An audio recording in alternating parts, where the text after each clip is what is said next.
House resumes and debate continues.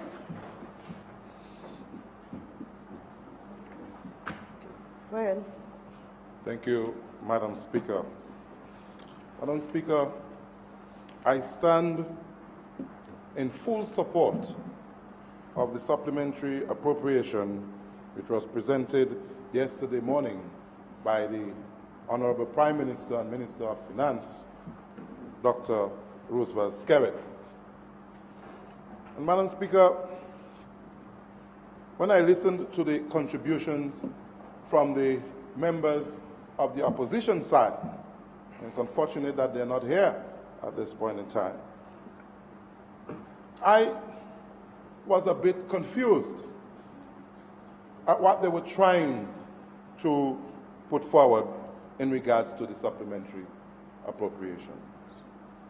At some point, most of them supported many of the appropriations that were presented, yet they were calling for increased spending, and then they were opposing a number of things.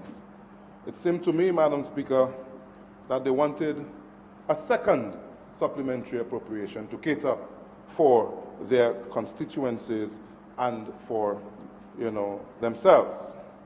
But however, this government has remained focused and has presented what I believe are appropriations that were necessary for the development, the continued development thrust of the country. Madam Speaker, my intervention here will be very brief because I believe the competence of this side of the House was brought forward by many speakers before me, and so there is not much more that I can really put forward in regards to the matter before the House. But however, just to say that I am very proud of the manner in which the Dominica Labour Party administration has managed the funds of the country. And that is evident in what we have seen on the ground. Following the passage of Tropical Storm Erica, Madam Speaker, many of us were in some cases despondent, wondering how we were going to bring this country back to normalcy. And Madam Speaker, in a mere 12 months, 1 year, we have been able to return the Dominican community to an even better situation than it was prior to Tropical Storm Erica. We must applaud the leadership of the Dominica Labour Party and, in particular, the Prime Minister of the Commonwealth of Dominica. Madam Speaker, the southern part of Dominica was most affected. And as you know, I live in the Granby community, and we did our very best to ensure that the people of Jubic and Petite-Savanne in the initial stages were well taken care of. And I must commend the leadership of the Honorable Minister of Health and Parliamentary Representative for the Petite-Savanne constituency, along with my own parliamentary representative, Honorable Justina Charles, who sprang into action the very next day after Tropical Storm Erica to provide support, to provide encouragement to the people of Petite-Savanne and Jubic. And I must also commend the members of my own village council in Granby, who also played a significant role. We provided shelter, we provided food, we provided counseling in many cases, and we provided support. And we continued to do so for almost a year, until many of them who were living in shelters in Granby moved on to better facilities, to better housing. But when I say the evidence is on the ground, Madam Speaker, if you go to Granby and you look at the new housing development that has been put in place for the people of the Jubic community, many of them living in much better housing facilities than they did before, Madam Speaker. That is a tremendous feat for the government of Dominica.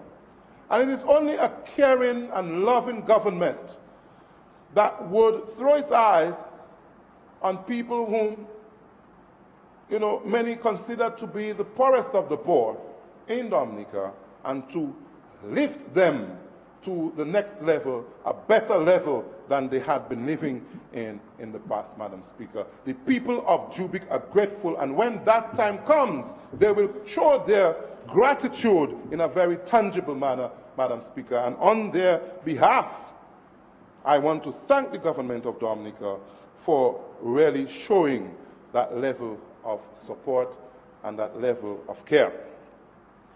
And of course, we had other communities that were affected. The Pidissaban community. Many of us knew those who passed on. We knew them personally. And of course, the Pidissaban community, a very cultural community, a community where people had a very close network, close family ties. And Tropical Storm Erica came, devastated that community, and forced many of them to be separated across the country. Madam Speaker, the government of Dominica has assured the people of Petit Savan that they too will be well taken care of, and I know that many of them are looking forward to going to the Bellevue-Chopin community where they will be relocated, and I am certain that from what I have heard, the amenities that are being put in place, it is really going to be a new Petit Savan at a much better level when they relocate to Bellevue-Chopin. And again, we have to commend the government. But Madam Speaker, within all of this, we see the CBI program come into play there, a program that has been vilified, a program that members of the opposition could not understand. But Tropical Storm Erica put that program in focus and helped many Dominicans to understand how important it is to our development thrust.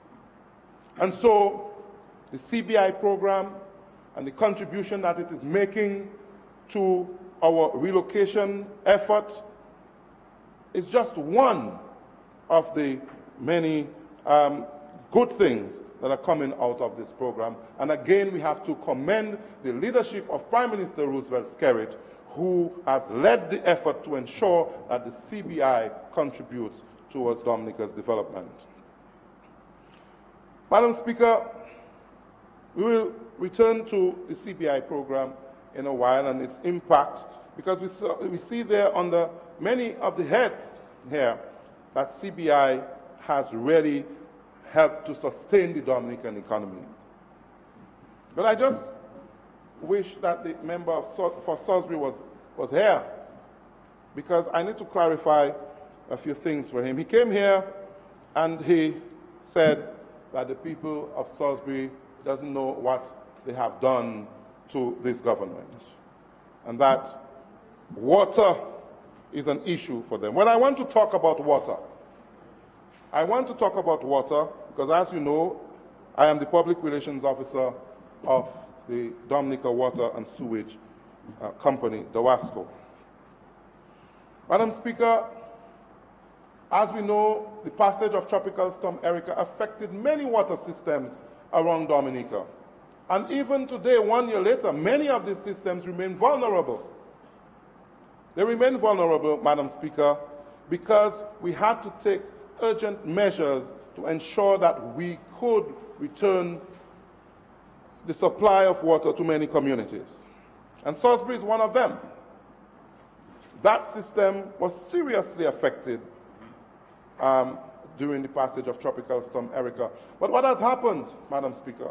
He must tell you what has happened so far. Madam Speaker, as we speak, we can say to you that funding for the construction of a new intake for Salisbury has been approved, Madam Speaker, under the BNTF program. And soon enough, a consultant will be engaged to ensure that the contractors for the construction of that intake will be engaged, and soon enough we can assure the people of Salisbury that they will see the construction of a new intake for that community to supply water to that community. Madam Speaker, we must also talk about the manner in which the Salisbury constituency has benefited from investments by this government in the water sector. We would all have heard, I would hope, of the West Coast Water Supply Project, which is designed to bring a more reliable supply of water to residents of the West Coast. From Salisbury all the way to Capuchin, and that project was divided into 3 lots. Lot 1 saw the construction of new and improved water intakes and water treatment facilities at both Picard and Coolibistry, right there in Coolibistry in the Salisbury constituency. And the passage of Tropical Storm Erica again seriously impacted the Coolibistry water system and put it out of function. What has happened, Madam Speaker? Every effort is being made as we speak to return the Coolibistry water system to full function. And of course, mobilization has already begun taking place to ensure that we can bring that water system back to full function so that the people can benefit. So Coolibistry is certainly a part of this government's outreach in the water sector. And we also note, Madam Speaker, that under Lot 3 of the West Coast Water Supply Project, we are to see the consolidation of 9 water systems. So the very first storage tank, 9 storage tanks to be built throughout the western part of the country. And the very first storage tank to be built under that project went to the Grand Savan community, Madam Speaker. A community that never had potable water in the history of that community. The very first storage tank was built in Grand Savan. And you know what? Most likely, the second storage tank to be built will be built in the Monrachet area. So, Madam Speaker, this government has really invested in the Salisbury constituency, and I know that the PAL rep himself is fully aware of the investments that have been made, and he needs to ensure that he can speak to these investments to his constituents to ensure that they understand that the government of Dominica cares about all the people of Dominica, whether they voted for the Dominica Labour Party or not, Madam Speaker. And we also heard from Senator Felix Thomas, who asked about the Bells-Penrice project. And we know, Madam Speaker, that that project was well on its way before the passage of Tropical Storm Erica. And that project was very close to my heart because of the fact that it was what I describe as the last frontier to Dominica achieving 100% coverage of access to potable water, Madam Speaker. That was the last frontier, except for a few pockets around Dominica where, you know, we still have to ensure that we bring water. Madam Speaker, Tropical Storm Erica derailed that program. Pipes were washed away. And of course, we had to go back to ensure that we could get that project going. Well, I hope that Senator Felix Thomas is listening somewhere, that he can be informed that that project has begun again. And in the next 3 months, we are hoping that we can complete that project so that the people of Bells, Sylvania, and other surrounding communities can, for the first time again, enjoy potable water like the rest of Dominica. So, Madam Speaker, at that point, we will ensure that at least 99.5% or virtually 100% of Dominica would have the opportunity to enjoy potable water. So, Madam Speaker, I want to commend the engineers, the managers, the field crew, all of the people at the WASCO who are working assiduously to ensure that the people of Dominica can enjoy the natural resources that we have in this country, particularly in the water sector. And I want to commend again the government for the investment that they continue to make in the water sector to ensure that all Dominicans enjoy water access at their homes, at their offices, their schools, and otherwise, Madam Speaker. Madam Speaker, I heard a lot of criticism yesterday and today regarding the washroom facilities that this government is putting in place for many Dominicans who really need to enjoy an upliftment of their own dignity.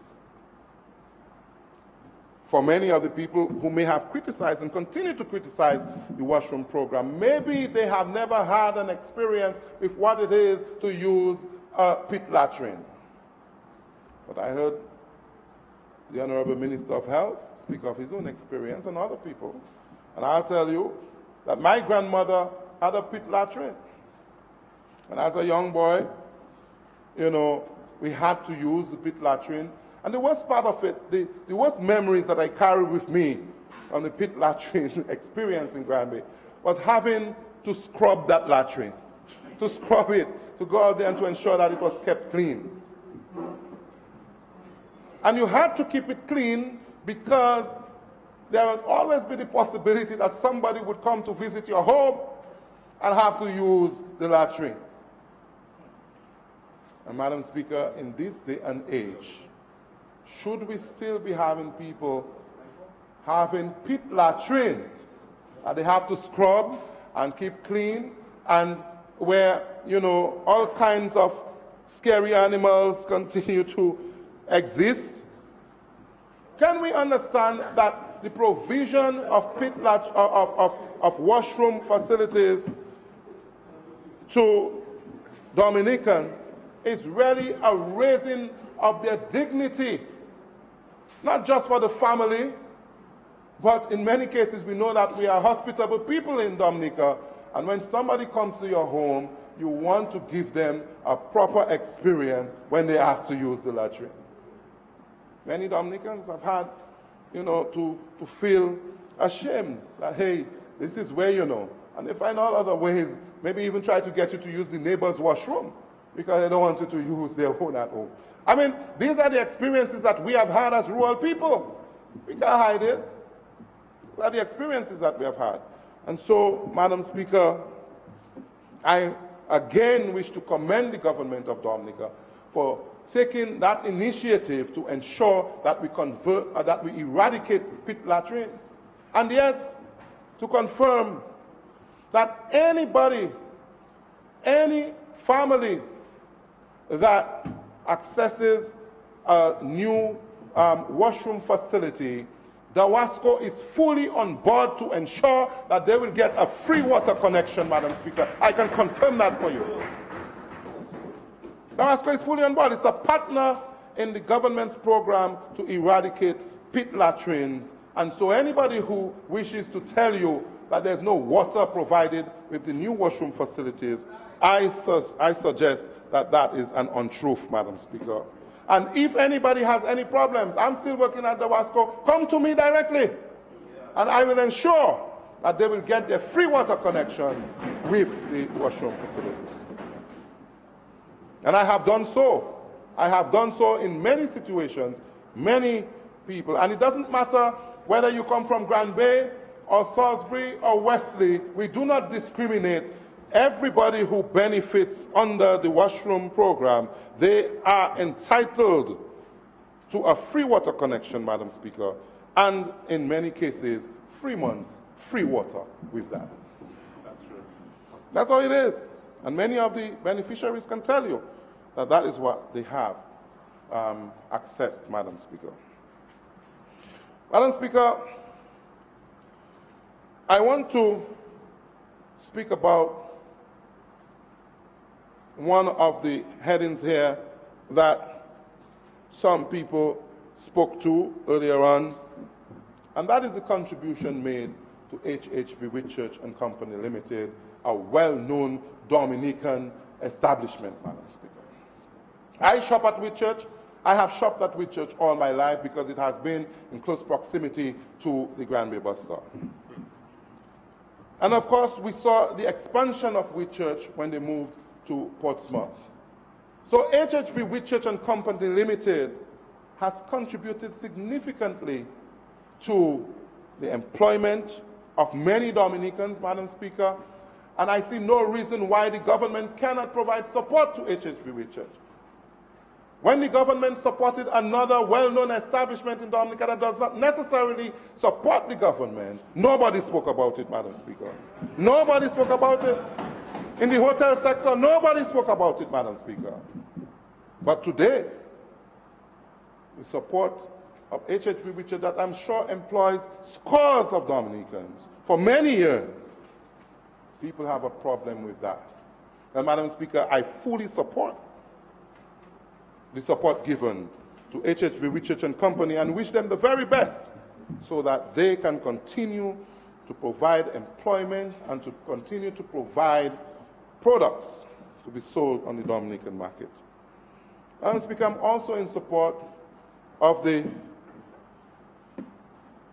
amounts provided in support of the music industry in Dominica. As you know, I come from Grand Bay, a musically inclined community where we have many artists who support, who help to promote the image of our country. And so I have always felt that more could be done to support our artists.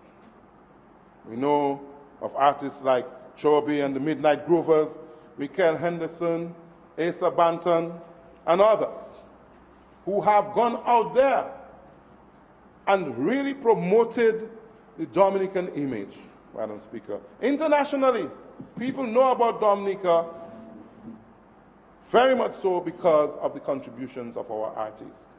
And so whatever can be done to ensure that we can help to support our artists, I am certain that we in this Dominica Labour Party government will do so.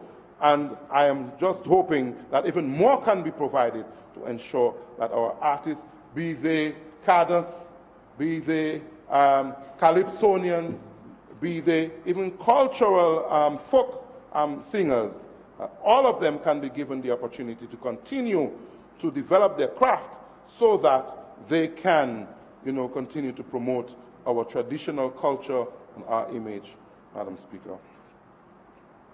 And Madam Speaker, that leads me to another heading where some support was provided in celebration of Baroness Patricia Scotland, who rose to the heights of becoming Commonwealth Secretary General, Madam Speaker.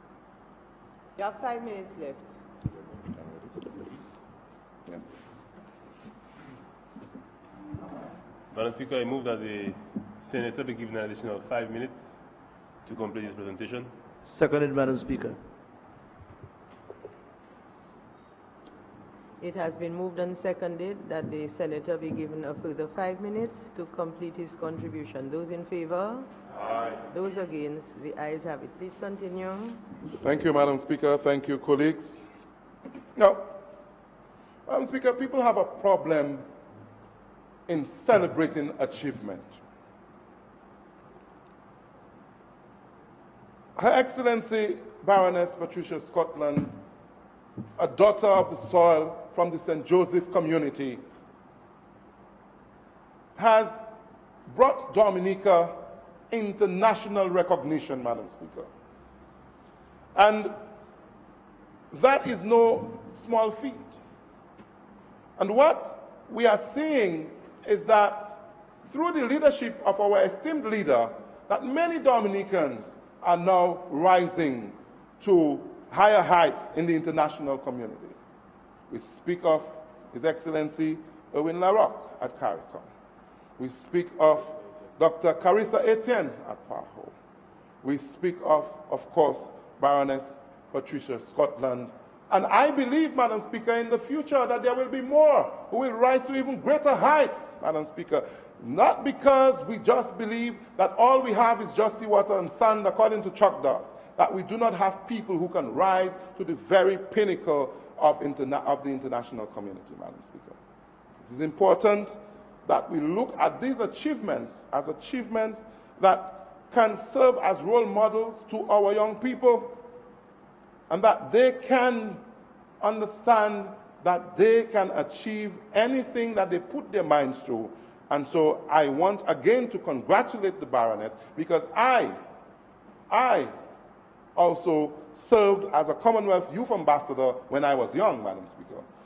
When I served as President of the National Youth Council, I served as a Commonwealth Youth Ambassador, representing all the countries in our region, from Canada all the way down to Guyana. I served on the Pan-Commonwealth Youth Caucus. So I understand clearly the prestige that comes with being Secretary General of the Commonwealth, Madam Speaker. And so, again, we have to understand how much of a prestigious position that a Dominican woman holds, and we have to celebrate that. And I support the amount that was given to celebrate the achievement of Baroness Scotland, Madam Speaker. I want to briefly touch on the NEP program, just to say that this is a wonderful program that evolved over the years. It's not just something that came about just because, the Dominica Labour Party wanted to do something as an election ploy. We had the youth skills training program. We had attachment programs. We have had apprenticeship programs. And today we have the NEP. So there has always been an interest in the development of our young people to ensure that they can enter into programs that prepare them for life, Madam Speaker. And the NEP, I believe, while it provides employment, is also one where the young people can incubate, to some extent, to prepare them for greater things in life. And so I want to commend the NEP program. I want to commend Honorable Ian Douglas and his ministry, and of course the entire government, for instituting that program. And I do hope that we can see more young people coming on board as those who are presently under the program move on to other areas, that more young people can come in. And so I support that, Madam Speaker. I also want to support the assistance given to the National Youth Council. As you know, I'm always a youth advocate. That money, having been a former president of the National Youth Council, Madam Speaker, I want to commend the support given to the National Youth Council. And I know, very much so, that that money is being put to good use. We have the current president here in Senator Isaiah Benoit, and I really want to commend all the work that they're doing in support of young people across the country. Your time is up. Just to say, Madam Speaker, very quickly, there's a lot more that I could have said, but, I just want to support the supplementary appropriations that were put forward, and very quickly to wish all credit unionists around Dominica happy International Credit Union Day. I'm an avid credit unionist, and today is International Credit Union Day. I didn't want to forget that, just to wish them happy Credit Union Day and happy independence to all of the Dominican community. Thank you, Madam Speaker.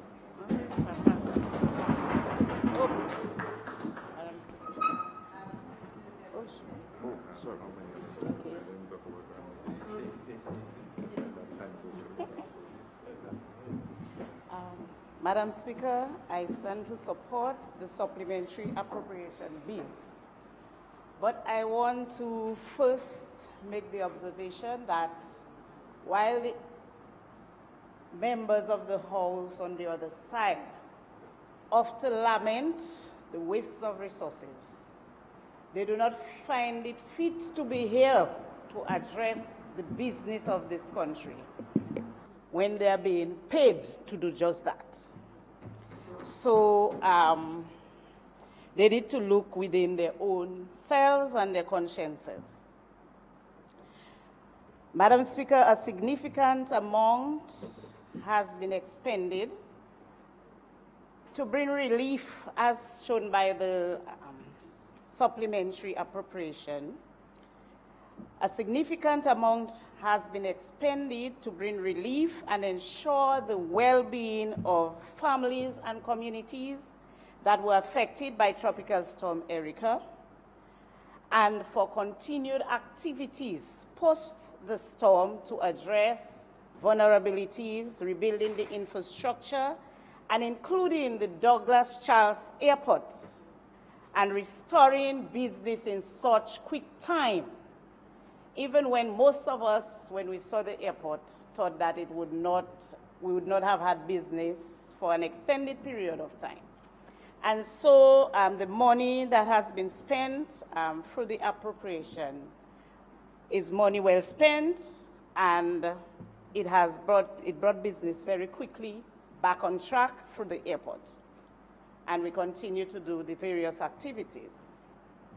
Now, the quick response, the timely interventions, the ability to mobilize resources from friends and partners, the new projects, even amidst challenges, and ensuring availability of resources for new projects and ongoing social programs, once again, is testament of leadership. Madam Speaker, they do not want us to articulate it, but we will continue to articulate it. Further, not any leadership, but I would say internationally and regionally recognized transformational leadership in the person of Dr. the Honorable Roosevelt Skerrit. And perhaps they do not understand what transformational leadership is. It is leadership that inspires others, and that is why we are all singing from the same hymn sheet and can continue to promote our transformational leader, because we have caught the vision and we are implementing the vision, and we are all on board to drive in Dominica, transforming lives and impacting and improving the quality of life of the people of Dominica at all levels. So kudos to you, Honorable Prime Minister, and we will continue to support you. The supplementary estimates reflects government continuous contribution to develop and implement policies and programs, to direct, enable, support, and strengthen industry, enterprise, and business development. A number of the areas that have been shown in the supplementary appropriation bill were towards private sector development. As shown, and it also suggests that the demands for private sector development is high, and government is committed to this sector. For example, in fishing, the fishing industry is important, particularly to food security, to rural development, to export. And one would recall that the year preceding the Tropical Storm Erica, there was an increase in export of fish. So the fishing industry remains a very important industry in Dominica. And an amount of 1.5 million to the Marigot Fishing Complex. Again, is money well spent, and it is money spent within communities that the UWP PAL reps represent. So I would think what would be in order is that they would encourage the fisher folk and other entrepreneurs within the vicinity of the Marigot Fish Complex to take on activities that would add value and expand the rural economy. I think of things like a fish festival. I think of women probably packaging the fish, cleaning it and packaging it, and adding value to the industry. So these are the things that they need to ensure that when the opportunities are provided, that their constituents take advantage of these opportunities. Go out and sensitize your constituents instead of looking at the negatives. Let's look at what we have and make best use of what we have. I make reference to DAPEX, which a member on the other side mentioned this morning, but he needs to do his research because government has invested significantly in DAPEX. Actually, the government provided $400,000 to DAPEX, and they have not repaid. They're still owing $204,000 to the government.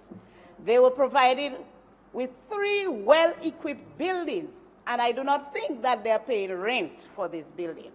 They've been provided with inputs that they had to pass on to the farmers that they did not live up to.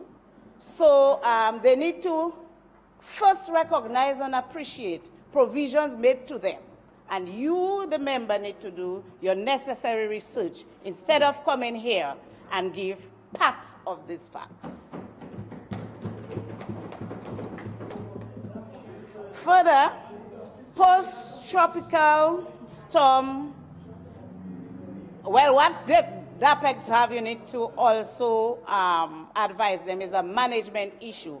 So pouring more money where you have a major management issue that is not addressed means we'll come back to the same situation. Good afternoon, the member. I had to look up because I heard. Yes.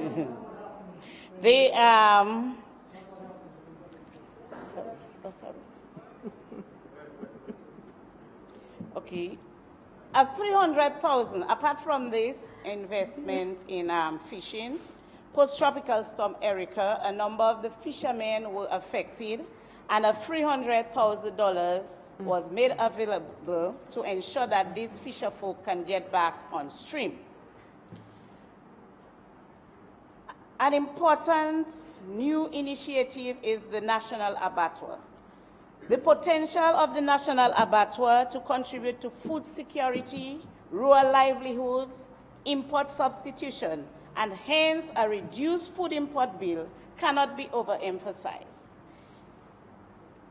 This would ensure more is also spent in the local economy. We would expect, as the National Abattoir comes into full operation, it would ensure more money spent in the local economy, more farmers getting into poultry and livestock production, and there would be expected linkages. For example, there may be private sector people who would choose to develop a hatchery, that would choose to get into provision of feed, or probably we may even need to manufacture our own feed.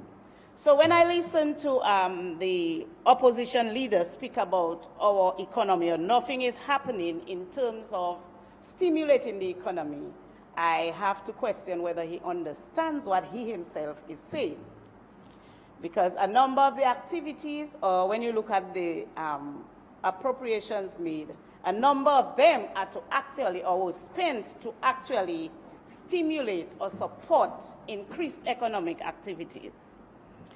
$144,317 was spent by the Ministry of Commerce that sought to put the micro businesses back on their feet. And I heard the member of Salisbury saying one person only got $2,000 when he lost $25,000. It is not an insurance company. It was just meant to assist them to start off again and get back on their own feet. And this $2,000 was provided to all of the micro-type businesses. And subsequent to that, a number of those affected have been applying through the normal grant program to get back on their feet. Because government, the significant sum or the significant loss, there's no way that the government would be able to give back to every business owner all that they lost. And we cannot lose sight of the importance of small and micro businesses in Dominica. It dominates the commercial sector in Dominica, and totals about 5,000 across the country, across sectors, and contributes approximately 51% to GDP. So supporting the micro and small businesses is very, very important, and it is a means of ensuring employment to owner-account workers, to women who would ordinarily be unemployed, and to youth that would be ordinarily unemployed. They're able to invest in their own creative ideas and create employment for themselves and often for others. The music industry, we saw a $56,000+ went to the music industry, and this is towards ongoing efforts to advance the music industry and actually the cultural industries overall. And if the opposition members would recall, $1 million was also catered under the budget for advancing the music industry. That will be provided as a credit facility that they can access. The investment in pack houses of $1.5 million and its value to meeting market standards is also of great importance to the development of agriculture and to advancing export of our agricultural produce. So again, this is money well spent as we seek to advance the industry, as we seek to advance export. And it is benefiting hucksters to meet the required standards, and it is also benefiting producers that have a central location to bring these goods, and therefore enhance a more ready market, to ensure a more ready market. The Center of Excellence, $619,000 was spent as well, and many of us do not recognize the value of the Center of Excellence. We should see it as an initiative that can stimulate innovation and enterprise through new technology. And already speaking, last week we had a meeting with the Dominica State College, and already they are utilizing this center to get the young entrepreneurs, to get those who are involved up there to build on their innovation and to implement their business ideas. We hear a lot about the National Employment Program and the minuscule view of the National Employment Program.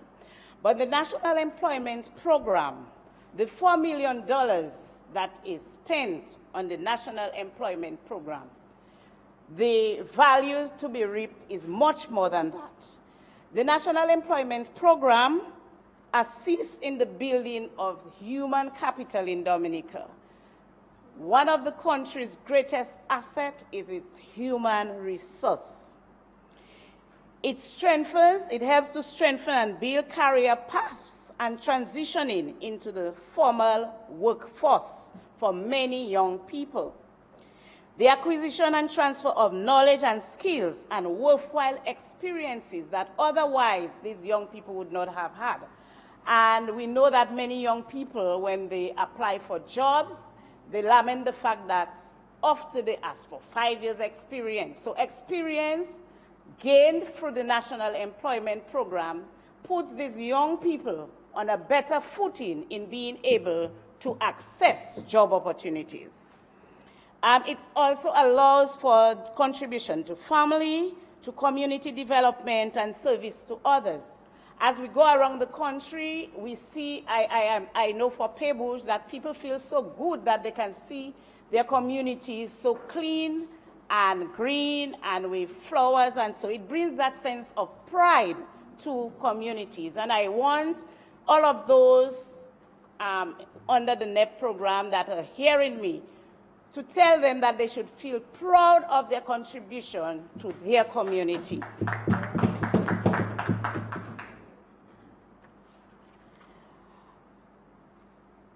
It also,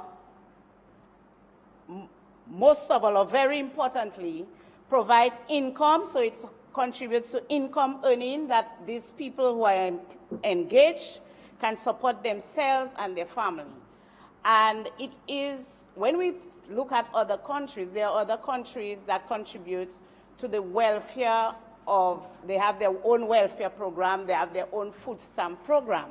Our program is at a higher level in that it helps the unemployed, but it also allows the unemployed to become engaged, and it allows them to make a contribution to not only their own development, but the national development. So it is a trade-off, and it is a win-win situation. Apart from benefiting the people who are on the NEP, it also helps to support business companies who may otherwise not be able to have the room to stabilize themselves as probably an infant business or struggling business, to improve and to expand. So it allows these businesses some space to maneuver and to grow, and probably to offer this very people engaged through the NEP, to offer them a permanent position. So it helps the people engaged, and it helps the companies that need that space. So the government of Dominica is very focused on the economic development of the country and is vigorously pursuing these goals for its integrated approach to development. I want to speak of the expenditure that has been benefiting all constituencies in Dominica, particularly in terms of the washroom. And the washroom is not only, I do not see it only as a utility or an improved facility. Just hear the stories around here when you had the pit latrine. Again, when you go to visit, after we did the washrooms, I went to visit around. The appreciation that is given to it, because no longer it speaks to an improved quality of life in a very practical manner. And it also contributes to the self-esteem of this family, the way they view themselves and the way they are viewed by others. And it has assisted not only in the rural, but as I said, all constituencies. And I will just end by something that I remember a few years ago, not even very long ago, that I was by my cousin close to the ministry side, and there you see this lady walking very slowly, and guess what she had in her hand? She had her slop pail, and passing all the way around the ministry side, you know? So ensuring that someone like that has a washroom, and you could see it's a very elderly lady, and so that is very important to ensure that we raise the standard of living in a practical manner, to really reach the very core of the masses, the very core of the underprivileged, and to make them be, or help them to be, not only contributing citizens to the society, but citizens who feel very good about themselves. So, having identified a few of these areas in the supplementary appropriation bill, I have no reservation. In fact, I am proud to support the supplementary appropriation bill. Thank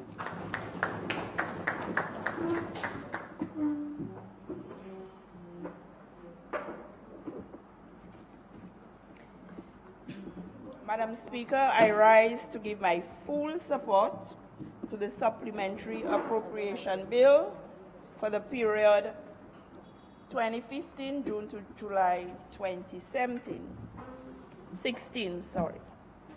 The second highest allocation or disbursement was made to the Ministry of Social Services, and this was a very, very, very necessary to alleviate the plight of the people so affected by Tropical Storm Erica.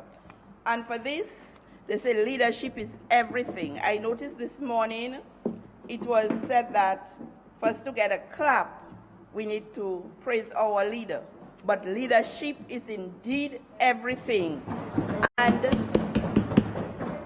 we all cannot be leaders to a thing. And maybe, I think one of the things, over lunch I was thinking about it, and one of the things I thought of was, maybe if we can be harsh in promoting our leaders' skill, then there would be need to say, then we're not even saying anything about our leader, so we have no confidence in our leader. But we have to make it fundamentally and abundantly clear that we support our leader and we are very proud of our leader. Madam Speaker, at this stage, I want to express sincerest thanks to the multilateral donors and the bilateral donors who came to our assistance during this hard time. I am obliged at this stage to make mention of contributions from Bahamas, from Haiti, and from Barbados. We are Trinidad and other countries. But I specifically want to stress Haiti, in all its situation, came to our rescue when we needed it. The Bahamas came to our rescue when we needed it. And Madam Speaker, at this time, I would like to ask our Dominicans to please support the call to assist the people of Haiti and the Bahamas who are now in a situation that we were in. We were there and we got help, and now is our turn to give back. So I'm just asking people to come forward and please help our sister islands. They are now the ones needing our assistance. Let us reach out to them. Think of the many, many people who assisted us during our time of need. And to hear people trying to dissuade people from coming to the assistance of our brothers and sisters, this is a very sad state. And I do not think we should be ungrateful, because God hates ungrateful. Madam Speaker, we have to be thankful, as I said, to the Prime Minister for being there to allocate the amount in time of need. It's over a year. June, the allocation was made from June 2015, and thunderstorm came in August 2015. We had to assist people, displacement allowance. We had to put people in guest houses. They had lost everything. We had to find rental places for the people. We had to supply them with food. And so we did not have a budget because we did not anticipate this happening. And that is why supplementary, this allocation is so very important. It's not something you plan for. Things happen sometimes, and you have to go there. So that is why you have supplementary appropriation bills, for this purpose and this purpose only. So you cannot run to people, come and plan. It's not a budgetary thing. You have to be able to do that when the time arises for that. Madam Speaker, the many constituencies which receive assistance under the Ministry of Social Services, Cassibruce, Grand Bay, Dailies, they will speak to what they have received. Some of them have already spoken to what they have received. And so this allocation was very timely for them. And for this, the Ministry of Social Services was very ready to help, given the sums that were allocated to it for that purpose. I want to say a special thank you to to the Ministry of Public Works. When the situation happened in Dubla, an unplanned situation, the lightning speed with which you all moved to help the people there. And it's not only the people of Dubla, but it's the entire West Coast and people traversing this northern section. And I want to say thank you. And on behalf of the people of Dubla, very, very thankful for your lightning pace intervention in this matter. Thank you, Madam Minister. In Qualiho, we suffered under Tropical Storm Erica, unplanned for. The school, the children had to be sent to Dubla. In fact, they are still there. But we can't keep them there forever. We have to make plans. And so I'm so very thankful also for the allocation to the Qualiho Primary School in the sum of $345,400 to be exact, for just the painting, the windows, the yard, and if you the fencing.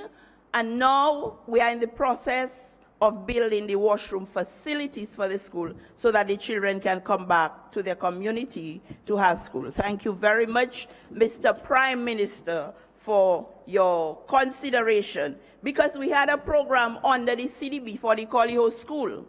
And then, knowing how things work, we would not be able to get that on time. And the life of the children, bringing relief to our people in Qualiho was of paramount importance. And so our leader came forth.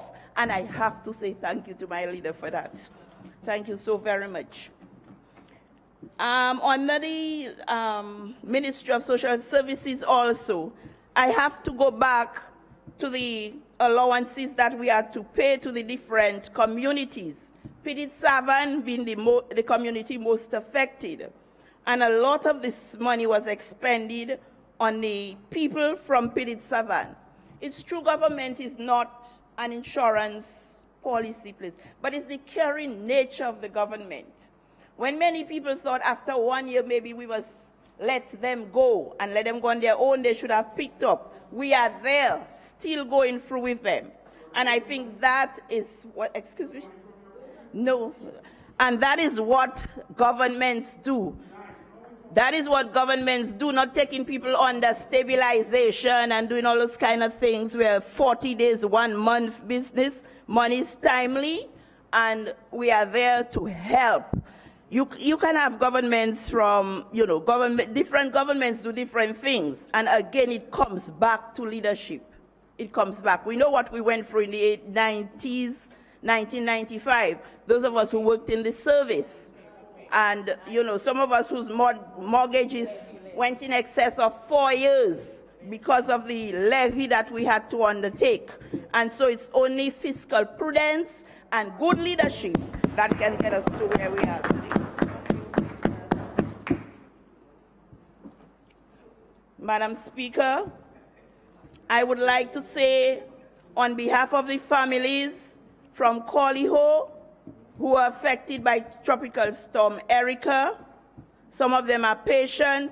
We only had 1 loss of house, 1 in Bioche, but they are very patient. And every day these people express and these are people who are not supporting the Dominica Labour Party. But it didn't matter to us. We went all out, and up to today we are still there, holding their hands, walking them through until they can get on their feet and, go on their own to do the best. We have no color code in our assistance. No color code. We help all those who come in front of us, regardless to color. And sometimes other colors get more than red. So I'm very thankful for my constituents of Qualiho, Dubla, and Bioche, because we suffered. And I'm making an appeal to the people of that constituency. We got a lot from overseas, so let us make our contribution that we can help those who suffered as a result of Hurricane Matthew, specifically Haiti and the Bahamas. We need to show our gratitude. We have under the Ministry of Social Services also, besides the help of displacement allowance, rental allowance, food supplies to the people who suffered under Tropical Storm Erica. We also had community interventions. And we got a lot of assistance from the CBI program, a program which many people wish they had control of. But fiscal prudence is there, and we are getting this assistance to do the things that are needed by the Dominican people. And thank you for holding on to the purse and control and ensuring that this money is spent wisely. Our financial minister, Minister of Finance, thank you for your guidance, your prudence, and your leadership skills again. Cannot help but say that.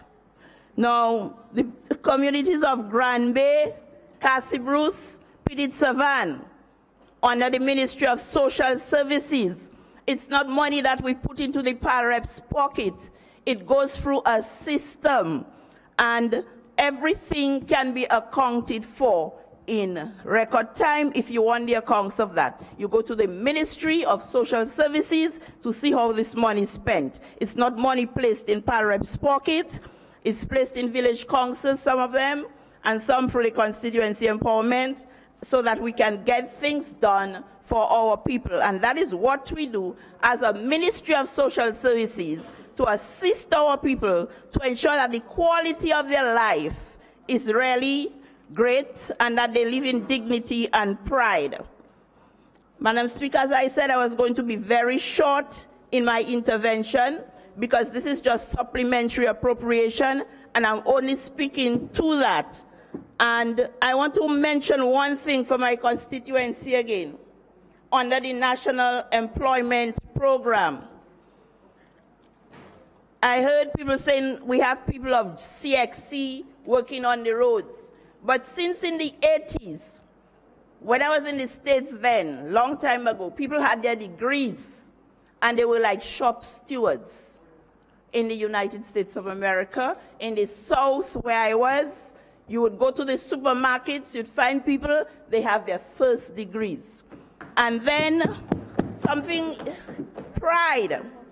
Pride is something we have to learn to swallow.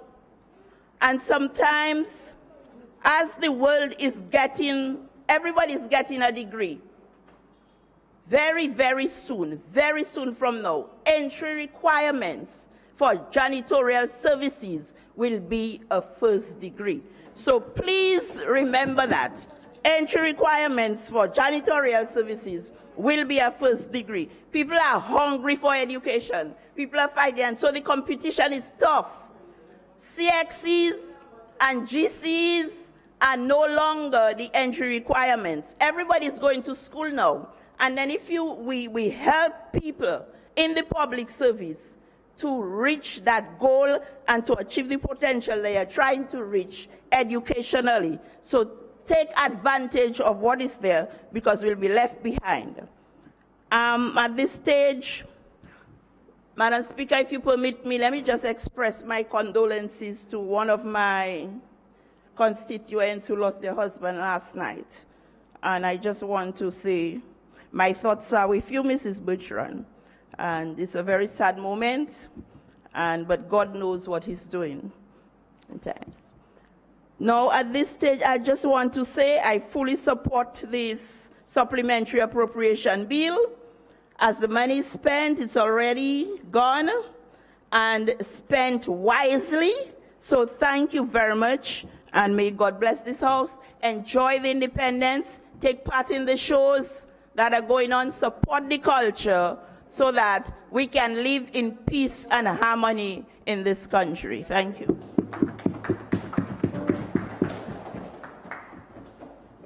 Madam Speaker, I rise first of all to give full support to the supplementary appropriation bill as presented, which will become an act by the end of the debate. Madam Speaker, I'm going to speak on some of the areas I consider very important and close to me in terms of my involvement in them. I'll start off with the housing and resettlement program.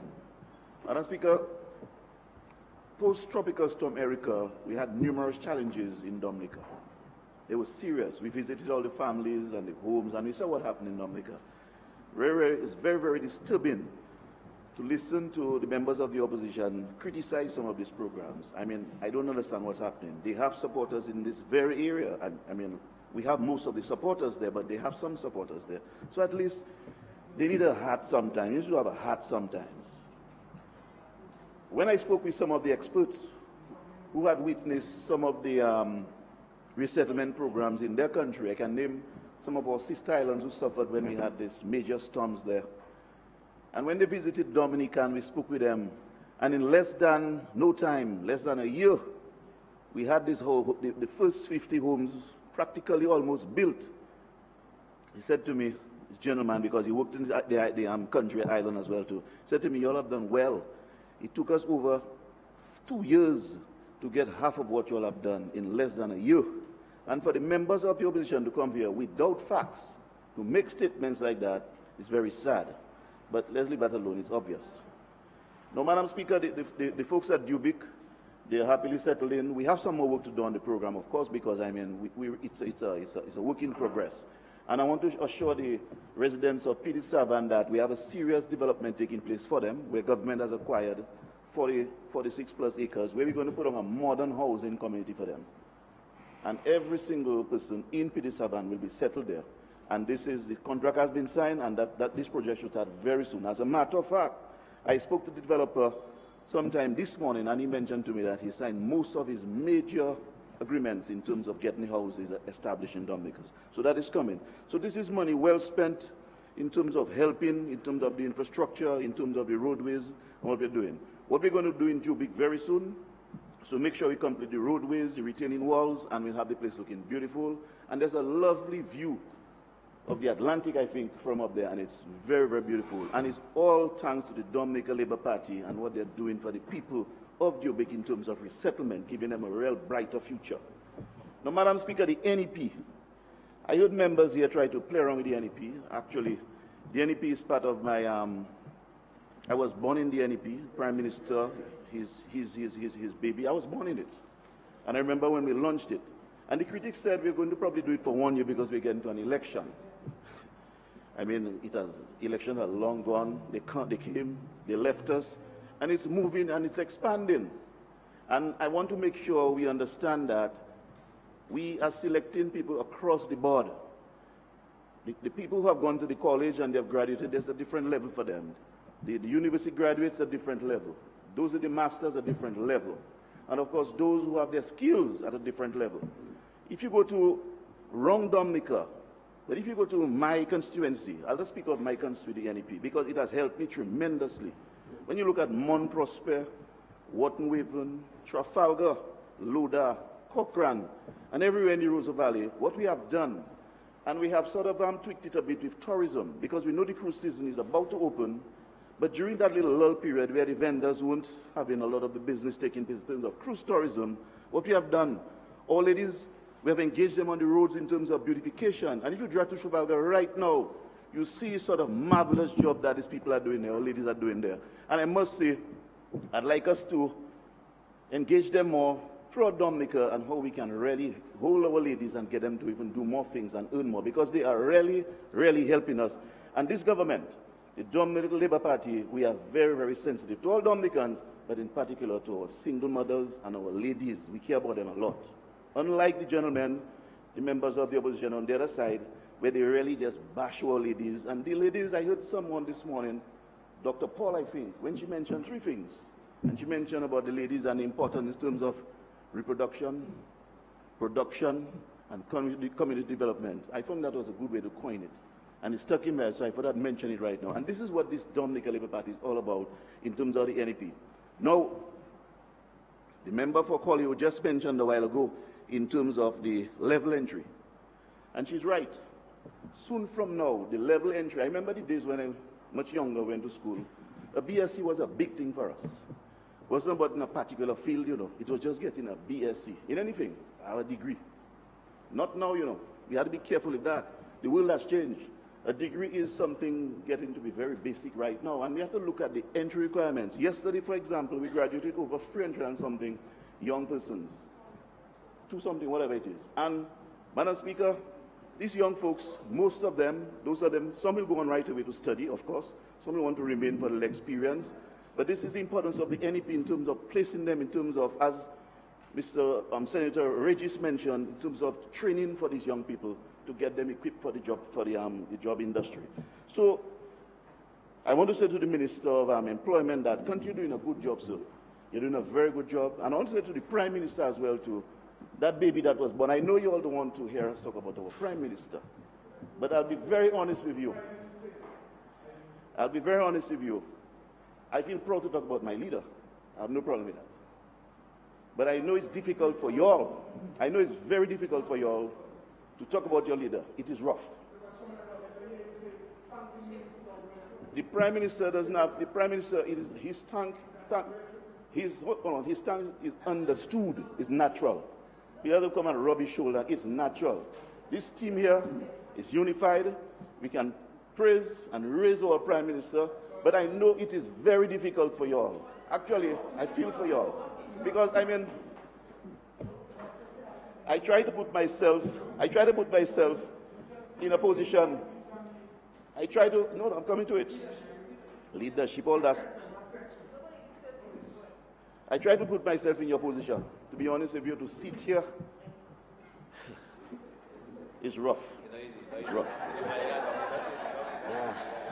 Anyway, getting back to the multipurpose park house, this morning I heard the member for the Roseau Central constituency speak about the multipurpose park house, which he's very familiar with.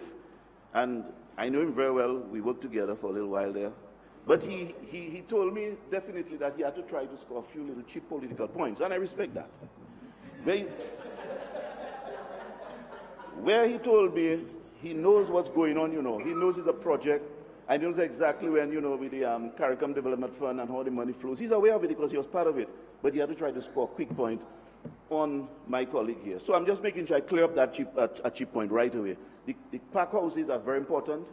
In the last budget, we invested heavily in in terms of production, in terms of our vessels, and our park houses. Under this appropriation here, we have supplied more money in terms of retrofitting these park houses so we can have a throughput system in terms of equipment and machinery. No, the project did not cater for that, but the CARICOM Development Fund did cater for it, and we are doing it right now. And that's not a problem.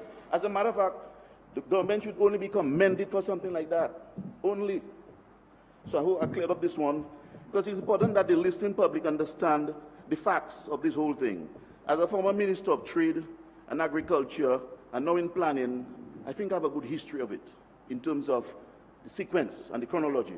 So nobody's going to come here and try to twist and distort the facts. The general listening population out there is listening, and this is a fact. I'm talking to you factually, my people. Now, I heard the, let's get back to the points here, multipurpose, right. Agriculture, abattoir. We came here, we tried to put pressure on my colleague here, Mr. Honorable Drygo, the member for the Casabruce constituency, a very hard-working man. Very hard-working man. With a big hat, filled with passion. Yes. And he goes after his projects. He goes after his projects. When he came here and he spoke about the abattoir, this thing is only $80-something thousand to deal with some staffing matters, basic. But we come here and we criticize it like we have this abattoir, which is state of the art, by the way. And as I speak with you, the experts up there working on the abattoir, it is functioning, gentlemen. But you know, when you have a brand new machine, you have to do a little fine-tuning here and there. And I invited you all last time to go up there and visit for yourself, because if you all visit that abattoir, okay, you want to go, I'll arrange that. I'll fix you up. Just 1 second. Anyway, but you all must go up there and let you see it for yourself. As a matter of fact, the French expert is on island right now, and he has said to us that in the whole of the Caribbean, this is one of the best, if not the best processing plant, the most modern one. You mustn't say that. The minister told you about the school feeding program, told you about the government institutions and the ready market for it, and trying to introduce more and more of our local meats to our people. We must understand, instead of supporting the frozen chicken that is very old in terms of the age, and then we go and we buy it, we barbecue it, and we sell it cheap to people. That's not what this government is all about. This government wants to produce, eat what you grow, eat healthy to sustain its population, and that you must understand. We're going to stick to it. So the abattoir is moving well. It's a very, very serious organization in terms of the institution and the processing, and we will stand by it. And this is the only government to date in Dominica, the only government who has really introduced a serious processing plan for its poultry and its pork. So we cannot come here and try to wash it under the water. This is the only at least we have something to show. I don't know what you all have to show. But anyway, it was only 80 something, and there's more coming in terms of the production. The 10 million in the aid bank, 3%. Let's get serious. If we're serious, we come here as former agriculturists, senator from the Roseau North constituency. Well, some bananas maybe. If we are serious, order.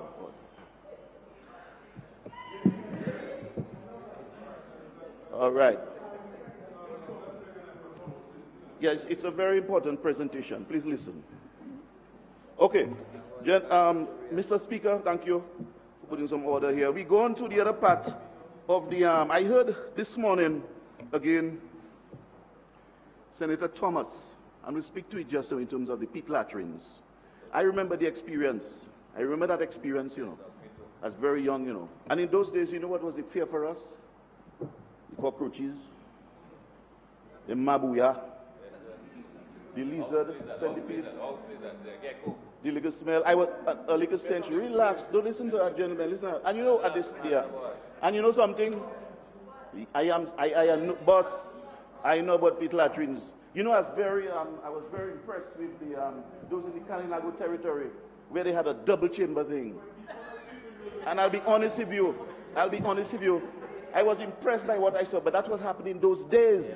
But with the advent of the Dominica Labour Party being in office for a very long time now and going to be here for a very long time to come, we have engaged our people and we're going to eradicate pit latrines, so much so that one of the goals in terms of the UN, SDG 6, we're way ahead of them, way ahead, and even in the region. And to listen to Senator Thomas come here and talk about water when the senator, now the deputy speaker of the House, mentioned to him, and gentlemen, to be honest with you, I am benefiting from it as well too. It's not about you're going to get a toilet that's not going to flush. You get your toilet, your bath, your tiles, your shower, your window, your face basin. You have a proper program. As a matter of fact, listen, gentlemen, you all have to understand. You see, I'm trying to educate you all in terms of what our policies and our programs. So at least when you come here next time, you wouldn't waste your time and to throw a little short here and there. It wouldn't be fact. Because I saw my friend there, and I have a lot more coming, in terms of I want to dissect each one of you all piece by piece, I stayed there listening to you all this morning, and I'm saying, but what a mess. Anyway, the gentleman, the member, the senator from Senator Thomas came here, and he mentioned about the toilets and no water and don't take a toilet. That was utter rubbish. I had to coin the parts here where I had my own experience right in Fokani with the pit latrines. The children used to be scared of the lizards. And these are true stories. I experienced that. Right. So let us support government in its move. I know it's difficult, but support government. Okay? Now, right. Yeah. We come in. I'm going to speak about this now. The National Land Use Plan. I listened to Senator Baptist. One of the members spoke on it, but he's here. My good friend from Roseau Central, again, he met me in chambers after and he said to me, I know you're the Minister of Planning, Yeah. I know you're the Minister of Planning. I said, but you don't know who is the Minister for the National Land Use Plan. He said, yes, I know it's you, but I'm trying to score some cheap political points. So while I know it's a good thing, while I know it's a good plan and a good policy, I cannot call your name because it'll promote you too much. But ladies and gentlemen, the whole of Dominica is hearing for yourselves. that the National Land Use Plan, is well-fitting. It's on time. Listen to that part, please. Listen to that part. Listen. After you all make a little noise. It's on time. Given Tropical Storm Erica and the impact of what we suffered in Dominica and the physical plan of before, we needed something brand new. So the Dillon and the member for PD7 knows very well a lot about it. I started with him as well. What we are doing right now, given what Erica came in at, no, it's a wrong time for Erica, of course. Erica was a bad thing for us. But it came in, but at the same time, our plan was being developed at that same time. And by November, we'll have a document in our hands. And contrary to what the Senator Baptist said, it's not going to be on a shelf. I mean, sometimes we bring in our own personal little melee and malaise in the whole program. I mean, I know we have struggles here spoke about the range development in the Kipinski project in the north, spoke about coming and just altering a plan that existed before in terms of the cabris. Members, we have to understand that Dominica is not in a vacuum by itself. Not because, so I'm going to say, okay, because of the days of the, in the cabrits where we had all the little draining and the swamps and the swampy land and the mosquitoes and the diseases that have been spread there, let us keep it so? No. We have to look at development, drain the land, put in a hotel there, get our people engaged. We spoke about people going to Antigua. It's not really happening right now, to be honest with you, because the Sister Islands are under pressure. But let us look at the development in Dominica such that our people can work. So how it is that we want to criticize government for putting the Kipinski project down there, the range, and you're promoting what's happening in Antigua and you're talking about unemployment. Something is wrong, gentlemen. You see, when we're trying to score the points, we have to be careful how we score the points. We have to make sure it's done properly. We should encourage the programs there because the same programs are for everybody, you know. It's not for blue and red, you know. It's for the country. I noticed recently you all have stopped talking. You all stopped talking a lot about the CBI program because you all are concerned that it has some real value right now. And you'll realize if we don't, it's bad to tear it down. So here what we're trying to do now, we're trying to attack it from the back. But the CBI will roll. That's a bad feeling. Yeah. That's a terrible feeling. You see, but it's very good. It's a good program. And don't make no one fool you about that, you know. As a matter of fact, the Dominican program is the best program in the Caribbean. It has at least 3/4. If you have 100%, it has 3/4 of that in terms of what's happening to it. And 25% for the rest of the region. There is a reason why people are flocking to Dominica. So let's not dirty Dominica's name. Dominica is a good country. It's dynamic, environmentally sound, and it's a country for the future, of course. Politically stable. I must come in now under the leadership of the Honorable Dr. Rudel Skerrit. So, gentlemen, I know it's painful. We're all human beings. We're all together in this parliament. And there's a lovely program going on. You see, the balance is okay right now, and we're listening to it, and there's dialogue. I don't want us to come here and just fight with each other, raise the adrenaline, and, you know, we leave here with vex. I mean, yes, we're on different sides. But we have to make Dominica work. And I'll say one thing here. I've always said to you all that if there's a member on the other side who is making sense, I'll listen to him, you know. Like I was very disappointed in Senator Baptist. Yes. I was very disappointed because he's an older man. I think he might be older than me. Probably one of the eldest fellows. Yeah. But I think he's older than me. And I listened to him yesterday and I said, oh my God, something's wrong with him today. And I had to caution him a bit across the floor, apologize to that, Mr. Speaker. During that time, it was Madam Speaker. But I felt bad because his points weren't proper and he really let me down yesterday. Unlike you supported the National Development Plan. I want to commend you for that. That's what I like about you. Okay. Now, yeah, so we finished with the national plan. Now, I have another part. I'm going to come back to a lot of little parts. I think I have a lot of time still. Now, the Ministry of Public Works. Tremendous support from the Ministry of Public Works in the Roseau Valley, and more to come. As you know, we suffered a lot during Tropical Storm Erica. It's the main, fastest, only tourism spot close to Roseau. Dominica is beautiful throughout. But the Roseau Valley, you can cut it out. We have issues at Cabanis, a number of edge failures on the Loda, Fokani area. Our bridge was blocked off. washed away actually. Our Wharton Waven Road was terrible, East terrible, and Cochrane, we had some edge failures there too. But we set up some priority projects in this supplementary appropriation. What you see here is for most of the priority projects on the Loda Fokani area there for the number of the edge failures. You must understand that the RIM project wasn't too long ago, though we suffered a little bit in terms of the quality and integrity of the surface in some areas, but it wasn't too long ago. But it's a good road still. And we'll talk about the national road network because Senator Thomas made some points about poor infrastructure in Dominica. I want to give him some figures from the figures we have here, which are factual. They're factual. However, Wharton Waven, as I speak, they're pouring concrete today on the road. We're building a brand new road for the people from Wharton Waven, a brand new road. Don't worry about that, because UWP never did it, never. And that although you had it for 15 years as a rep there, UWP was under UWP for 15 years, not a road.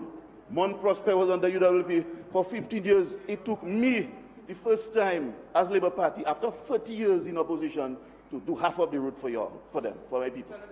So we have to understand these facts. Though it was a right hand to your leader at the time, but the valley was never considered seriously under UWP. And we have to be careful with that because the valley has tremendous potential. And that will never happen again, where the valley is not looked at seriously. Right. Now we get back to Trafalgar Wharton Waven Bridge. As I speak, the approaches to it have been fixed. And we're going to be ready for the tourist season. We might miss the first ship. But that's all right. But we're going to be ready. And once we have done with that, we're going to move on and do other things in the Roseau Valley. Our vendors will assist them, we'll beef them up, and they'll be happy. As I said to you, they're planting, they're working hard on the road, and they're doing a very good job. Our people of Cochrane, there were 3 edge failures there. We're about 98% complete, just a little piece left, and we're going to get a brand new road as well too. So the Ministry of Public Works has worked hard for us. The people of the Roseau Valley, they are very patient, I'll tell you that. Because in Wharton Waven, and I'm sure a lot of Dominicans go to Wharton Waven in the day, in the evening, in the nights. There's a particular sort of warmth in Wharton Waven that's very good. It's good for ecotourism as well too, and musculoskeletal problems. So we go there sometimes and we get massage in the warm water and whatnot. We all know about it. And I want to make sure that we have a proper road there so everybody can go inside of there, have a good time, and bring some business into the area. So this is critical for us. So I want to say to the people of the Roseau Valley that the Ministry of Public Works, the government of Dominica, will continue to fix all your routes for you that were challenged during Tropical Storm Erica. And the Cabanis in Fokani, where I hail from, we're going to fix it up as well too, and do what you call some continued river dredging for the people in Lower Coptall, in the Martin Hallin area, and do some river training. So it's a work in progress. It's a lot one time, but took Wharton Waven a little time, but your road is coming, and I insist that you'll have 6 inches of concrete with BRC, with a rigid pavement, the proper concrete, poured by trucks. That's my plan. And it's happening as I speak with you. Now, Public Works. Right. Well, let's take it and then dissect the program now. Now, we have Senator Thomas. He spoke about, he compared Dominica and the Dominica Labour Party to Hurricane David. I was alive during Hurricane David, actually witnessed it. I was studying in Guyana at the time. I happened to be here when it happened. And, the wind threw me down. But he mentioned about, after Erica, the Dominica Labour Party took a long time to redevelop this country. That is so sad and untrue. He's talking about a period when we were under the colonial rule. And the people were sensitive to us from a geographical point, and people of that time, they gave us a lot of aid, grant aid, to develop Dominica after Hurricane David. The global situation has changed. We are on our own. And as a government on our own, raising our own funds and sympathetic, we have been able to develop this country and get it back soon after. We're not depending on outside help. It's not coming again. We are on our own. And we have to understand the economic reality in terms of disasters. As a matter of fact, the way we handled our Tropical Storm Erica, the rest of the CARICOM and some of these international institutions are looking at Dominica as a model. They're looking at us as a model how best to handle a disaster in the event that you're struck with one. Dominica is going to be a model. And this is a fact. This is a fact. I am. Oh, I'll get to you right away. Just let me finish out. Oh, I'll give you right away your notes. Sure. Now, our road structures, right? I heard Senator Thomas speak about our roadway. And then we have what you call a national road infrastructure, physical and economic status. And according to this report here, Dominica is way ahead of where it should be. And there's a number of miles, you know, where what we should have accomplished is a 10-year program starting from 2008. And we have accomplished a lot in terms of a country. Most of our infrastructure done. When people visit Dominica right now, look at lot 1, lot 2 of the airport road. I remember the days of the airport roads, when we had this like a narrow thing. When you hit Layu, there is blukuduk, blukuduk, blukuduk. We're getting street lights now. The place is looking modern. When people come to Dominica, they're saying to us, but what these guys, I'm talking about the opposition outside, not those inside here, but members of the opposition inside as well too. What the members of the opposition are saying seem to be very false, because we are seeing a different picture, Mr. Speaker. And we have to make people know that. Well, most of the people know that anyway, because when they come in, they see it for themselves. But you have to stop it. You must stop it, because you are hurting Dominica. And hurting Dominica, it's difficult to hurt Dominica, to be honest, because it's a beautiful country. It has its challenges. But you must stop talking ill of your country. Speak positive of your country. Because this report here is not lying. It is giving us a rating, and the government and the public works and our whole road network, a report card that is way above where it should be in 2015 based on what we're trying to accomplish. So I will also pass this one to you all after so you can read, because for time, it would be very difficult for me. There are a lot of good information in that as to our road network. So I want to refute this statement by Senator Thomas in terms of what he said, and giving the impression that we are way back before in terms of our infrastructure. This cannot be right, because it's evident. When you drive on the Imperial Road on the lot 1, I mean, come on. When you go to the airport, let's be honest, you go to the valley, you go to Grand Bay, you all know the West Coast, and we were challenged by Tropical Storm Erica, and we're getting help because of our, you know, we are a government on the move, and our friends are coming to help us. And the opposition sits there and speaks ill of Dominica, and basically without fact. This is one I'll pass across to you as soon as I'm through. Now, yes.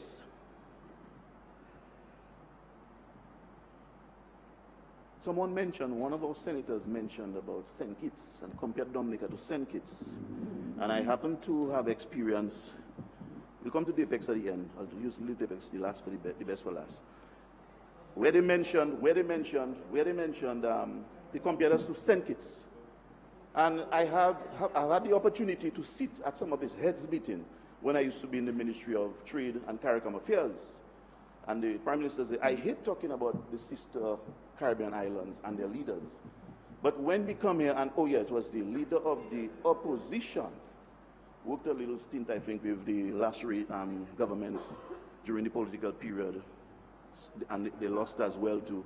Start talking about the unemployment rate in St. Kitts. St. Kitts has over 5,000 people employed under the NEP. And guess what? You don't even have to work. You don't have to work.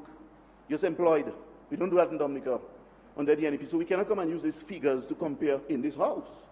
So they spoke about the member for the Marigot constituency spoke about the tourism aspect of it and how they're booming more, and spoke about the cruise passengers and whatnot.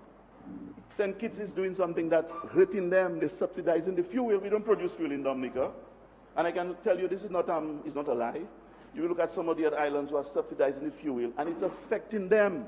We have decided as a government, we deal with it from straight up. The price is high right now, it has to be passed on. If you subsidize it, we'll end up in the days of the UWP, where we'll owe the Social Security $25 million, but we're still taking the money from them. We have to be careful with these things. We have to be careful with that. So I just thought I'd mention some of that to say that the information is incorrect, and you cannot compare Dominica with St. Kitts on that basis, because you need the facts for it. I have the facts on it, but it's not my business to talk about sister islands, because being present, you hear a little talk. I don't want to be doing that, to be honest with you. The Senator Danny Luque from the Roseau North constituency. A member for the Roseau North constituency. And the member behaved very, very strangely. Well, normally he does. And he started firing shots this morning on the Apex and filling industry, brought in the HHV Church, and some of the members brought in that. To be honest with you, we have helped every single body in Dominica, large institutions as well too. We have helped. But I'm going to bring out some facts here for you now that you have to understand. And the member for the Roseau North constituency knows very well that, the banana industry was built on, a strong foundation. Yes, in those days we had the colonial power CDC in there, and we had the banana program moving real strong. Then, you have to follow the history of it. It started to decline. We had a number of farmers, but they were all dependent on the whole system. Then finally the disease struck, which is towards the end. But you still had the legacy and the left and the remnants of the DBPL turned into the DPEX, and the whole program, Roseau North representative. But we had a lot of dead weight. The structure was too heavy. The salaries were huge. There's a lot of insider trading. The industry suffered. Government came in, the IRDCs, I'll give you the figures just now. We built the IRDCs, at the end of it, the infrastructure was coming in, but the industry was in decline. Yet, the DPEX, we gave them, and the DPL, we gave them the one in Marigot, the one in Fokole, there's one in Portsmouth as well too. But it was starting to fail, and the members at the head of it, and the poor farmers, it was on the poor farmers' backs, The poor farmers don't own these companies. The people who own the companies were the big fellas. And for us to come here and give the impression under the backs of the poor farmers, it cannot be right, gentlemen. We can't do that. And I won't stand here and allow it to be done to the poor farmers because they have labored. And we cannot come here and pretend that they're the ones with the shares in the banana industry. That's not fair. We cannot do that. We cannot do that. That's wrong. That's wrong. Okay. Relax. We are not going to let it die. It killed itself. It killed itself. It put its hands in its pocket and it took everything. That's what it did. It's killing itself. As a matter of fact, when we loaned, listen to that client. It's going to get a little sticky here, When we loaned the DPEX money, very, very low rates, very low rates. No, listen. I'll tell you, you don't know. Listen to that. We loan, I'm telling you the truth, brother. Member for the Roseau. No, I don't need to get nothing from me. Just relax now, man. Danny, I'm sorry, make me call you Danny in the house, man. Stop that. When we look at what we did, I was the minister then, Right. When I was the minister, we had a little concern. It was in the east. It started with a lot of dashing and different things like that. And we wanted to get our produce out because the farmers were having a difficulty. So we came up with this bright idea, which was a good idea, And we decided to put across through Dexter $400,000. So DPEX could go out there and buy the produce from the farmers to help in the export. We gave it to them. We had a memorandum of MOU, they call it. But guess what happens? And they're supposed to pay it back based on as you receive the money. They made a first payment. They made a second payment. The first payment was about $134,000. They made a second one of $70,000. Now and this has $204,000. We are owing $196,000. No, we know we're in trouble. We know where that money. Now I'll tell you why. I met the general manager of DPEX, and I said to him, all we want from you is a report stating the number of farmers, names here and there, of who we help in terms of buying the produce. The person said to me, no, government will not get that. So already the program is falling apart. Now the mere fact that you cannot give me a report, I've given you, or you can go to a bank, and you can ask me to lend you $400,000. I'm asking you, I'll provide a legal report, the figures, the pounds and whatnot, and the names. You are saying to me that you will not give me that kind of report. So obviously, lack of transparency, something is wrong. This is what you all don't know, and you all come here and speak. This is what you all don't know, and you'll come here and speak. I'm not. I'll come to your letters just now. I'll come to your letters just now. The IRDCs, again, in Marigot and in Fokole, we are owing 382. We never paid a cent for rent. We owe another 260 for Marigot, not a cent. And we still want government to come and give us those in Portsmouth. Give us those in Portsmouth, which is government property. We cannot let that happen. Look. I'm going to really ask the members to really make a concerted effort to listen to the presentations. And it's also important for those recording the proceedings to hear, okay, so that they can record accurately. So please let us make a concerted effort to listen to the presentation. Thank you. You may continue. So, Mr. Speaker, thank you very much. But you see, sometimes it's very painful. You see the supplementary appropriation of all the figures in there, and that's what I'm using. And it's painful sometimes. But this government cannot afford to put more money down the drain because, gentlemen, ladies, members of this honorable house, it's under the pretense of the poor farmer. It is not the farmer. I cannot call the names here. I will not do it. But they have drained the body bags. And they're blaming, they're trying to, well, you can't blame government because we tried. We tried, because I'll tell you something. We gave DAPEX $842,000 in assistance. $842,000. Of course. We have helped DAPEX. I remember for the Roseau North constituency, comes here. It was set of letters they gave him, which doesn't make sense, to be honest with you. But just hold on a while. Yeah, but it doesn't make sense because somebody gave you some papers there. You're not understanding what. Okay, you have a letter in front of you, but there's another letter that was sent. You don't have that one. How can you compare? I am giving you the history and the facts of it from both sides. Both sides. You know, Mr. Minister, what will help here Yes. is if you go through the chair and not directly address the members of the opposition. So try your very best to go through the chair. It will help. Yes. Thank you, Mr. Speaker. I apologize. And I pull back the aspect of going directly to the member for Roseau North constituency. I pull it back. Thank you, Mr. Speaker. Now, so we have to understand when the opposition comes here and speak about DAPEX and government is not assisting DAPEX, that is not true. We have tried. DAPEX has not been transparent, and they're hiding little things. And what DAPEX had to do, I mean, we understand what they had to do. I'm not going to call names, but there are a lot of victims and casualties in the process. Guys had to be laid off because he couldn't take any more. I spoke with the manager not too long ago, and he said to me, I'm sorry, I'm going to lay off more of them because it is non-productive, and the poor farmers are dying.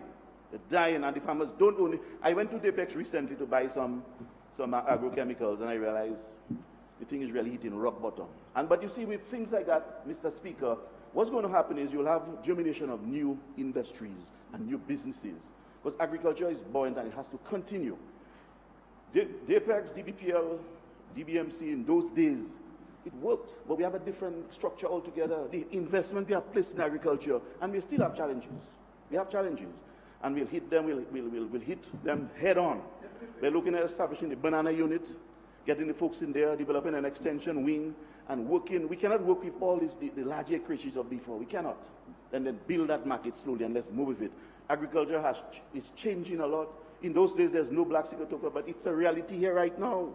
And if you don't have 6 leaves on that pseudo stem, you can't create a bunch. You know that. Mr. Speaker, Mr. Speaker. Mr. Speaker. No, I heard somebody came here this morning and they threw a quick little shot at the coffee plant. That's fine, no problem. Yeah, that's fine. No, that's fine, that's fine. But if you understand the truth of the coffee plant, we have the coffee plant in Dominica. It's not nowhere else, so it's ours. That's not the point. Mr. Speaker, that's not the point. The thing is, we have it here. We had some little challenges with the generator. We fixed that up. Recently, we had another challenge you don't even know about. For you all to come here and talk, you all didn't know what happened. When we had that lightning problem recently, we got a blast again. We were just about to move. Hold on. We were just about to move. We got another blast again, so we have to do some repair work for my. No, that is God forbid type program. So that is this not of God. This. Let's be honest with you. This is from heaven in terms of up there, lightning. Bloom, we got to strike again there. So we have to understand. No. This is reality. This is reality. It's not about Male, Thunderbolt, and whatnot. We all know about it as well too. But let us understand this. I'm just clearing up the areas where you all came and you all try to distort the facts and whatnot. I am not one that's going to sit here and say, I would like the coffee plant to be spinning out black coffee to drink right here in this our assembly. But it will happen. Just relax. It'll happen. Just like the abattoir, it's happening and we're fine-tuning. The coffee will happen. The coffee plant is right in Dominica and it will happen. Mark my words on that. The apex may die, not because of us, maybe because of you all, but the coffee plant will happen. Right. Now,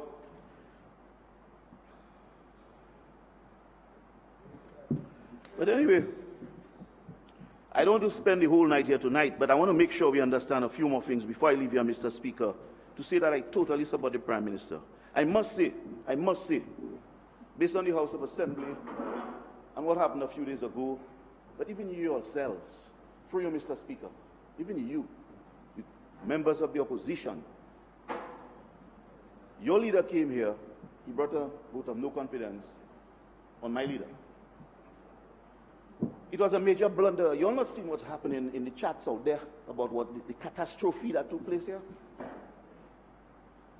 And people are saying, but what is, I mean, I can't say the kind of words they're using, but he called a vote of no confidence on my leader. I don't know what happened. You all didn't plan it now before. Nobody came up and stood. You all didn't plan something, man. Nobody stood up and said, well, I second it. When he was caught, when they were caught off guard, Mr. Speaker, please. No. When you all were caught off guard, you all had to come back again and read it. Then the member for the Roseau uttered something fast to save the day. Well, listen, fellas, listen. I'm going to close. Relax.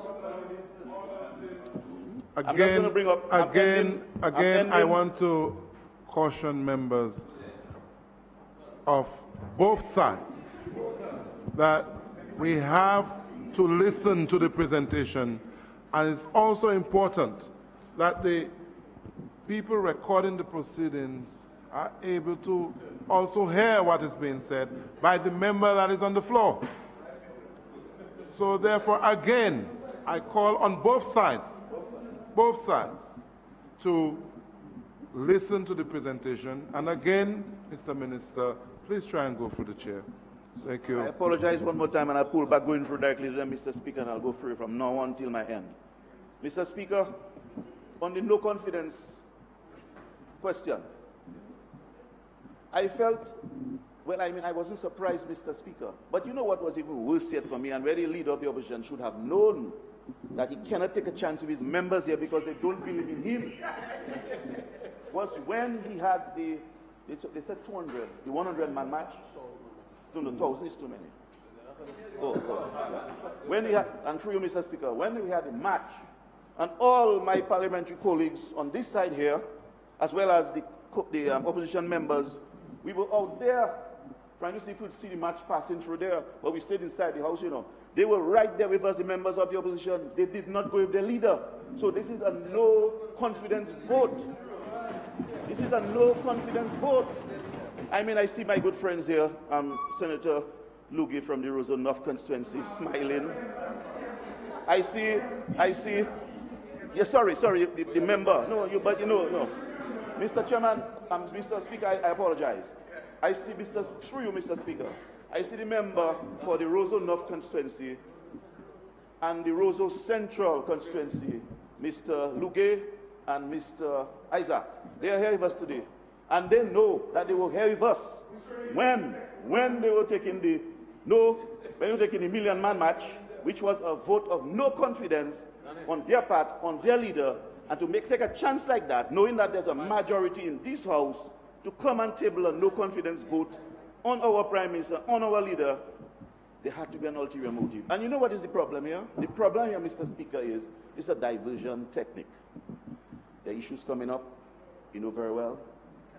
There are bills to pay. It's difficult. We keep saying what we want outside there, not realizing that we can say some things inside there. Not all things, eh? We can say some things in here, but it has to be parliamentary. But we cannot go and hide behind a smoke screen, behind what they call some consoles in a radio business. That's what they call it. Eh? And just utter pure garbage out of our mouths and go out there and expose ourselves. And when it turns back on us now, we're in a jam, we have to pay, then we have to go and bring a no confidence vote on the most popular prime minister in the region. Achievements, Mr. Speaker. Achievements. I travel with the prime minister. Achievements. I'm sure of that. But let's leave that alone. But Mr. Speaker, it's getting a little late. I must say, it was a pleasure presenting and supporting the supplementary appropriation as presented by our Prime Minister. And I want to say to the folks of the Roseau Valley, if you allow me through you, Mr. Speaker, happy independence, to tell the folks in the Roseau Valley that we'll continue to work with them through all these supplementary appropriations that are listed in this paper here, and to make sure that the people of Dominica will maintain their government. Happy independence, and keep strong with the Dominica Labour Party. I thank you.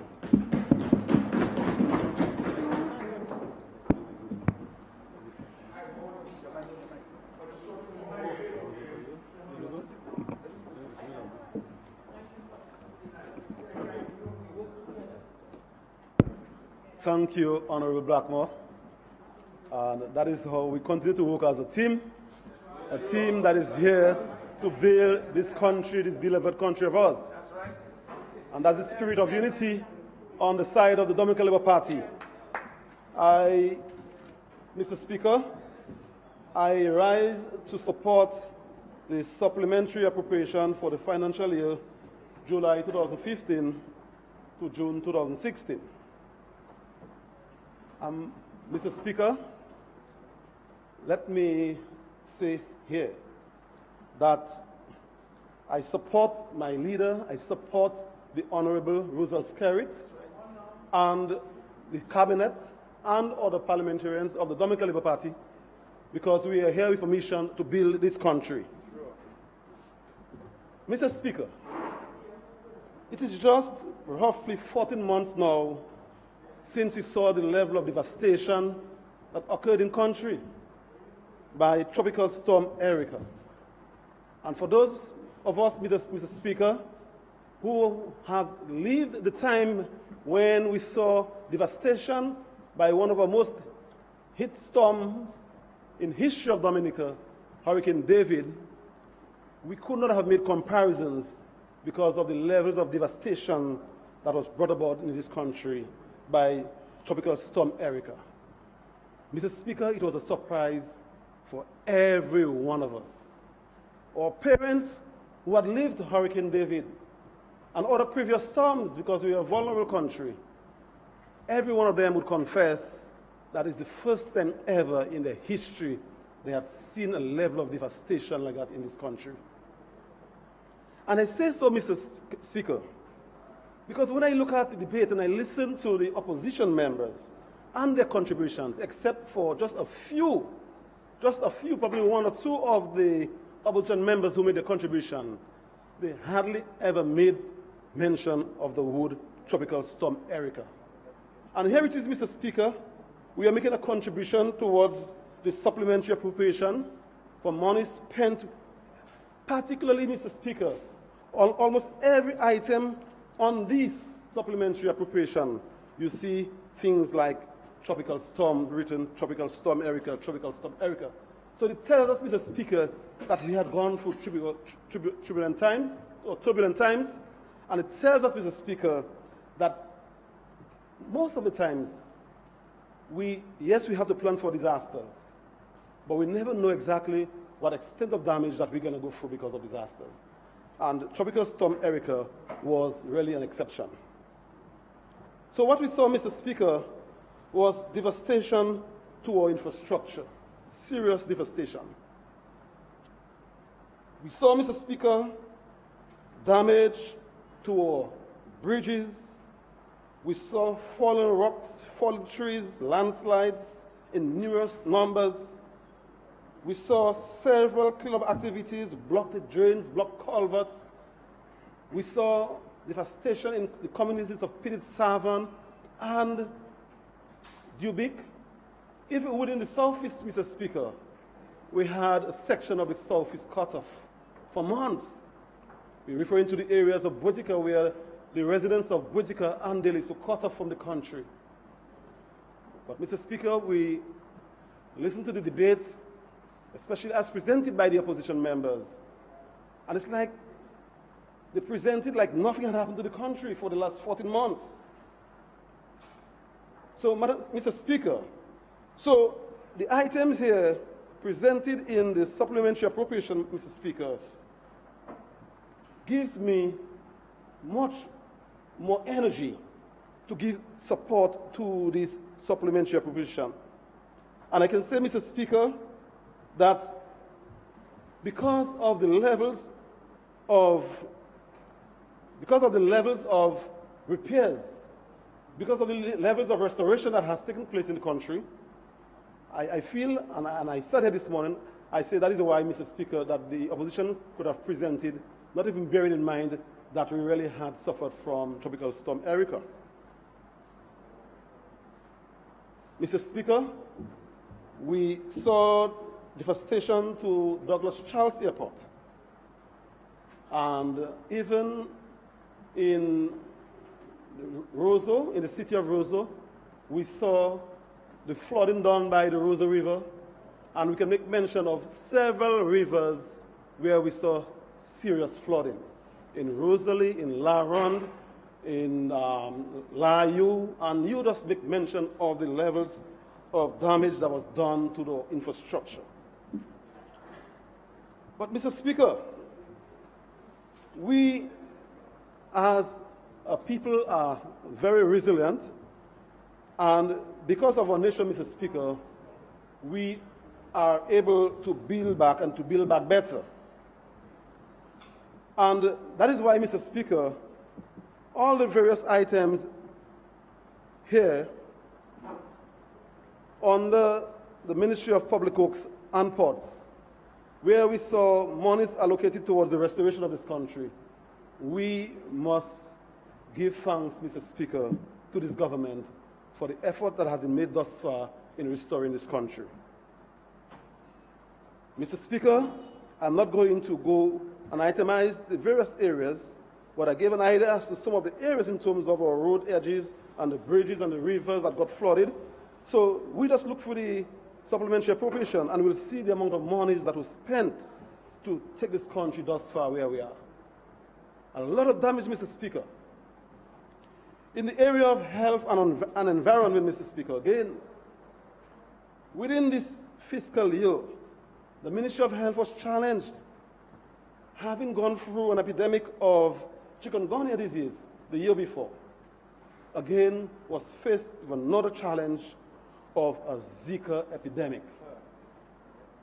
And, Mr. Speaker, you can almost relate that as two disasters within the very financial year, because really epidemics of disease are really disasters. They're affecting people's lives, they're disrupting people's normal daily lives. So you can really relate that to another epidemic.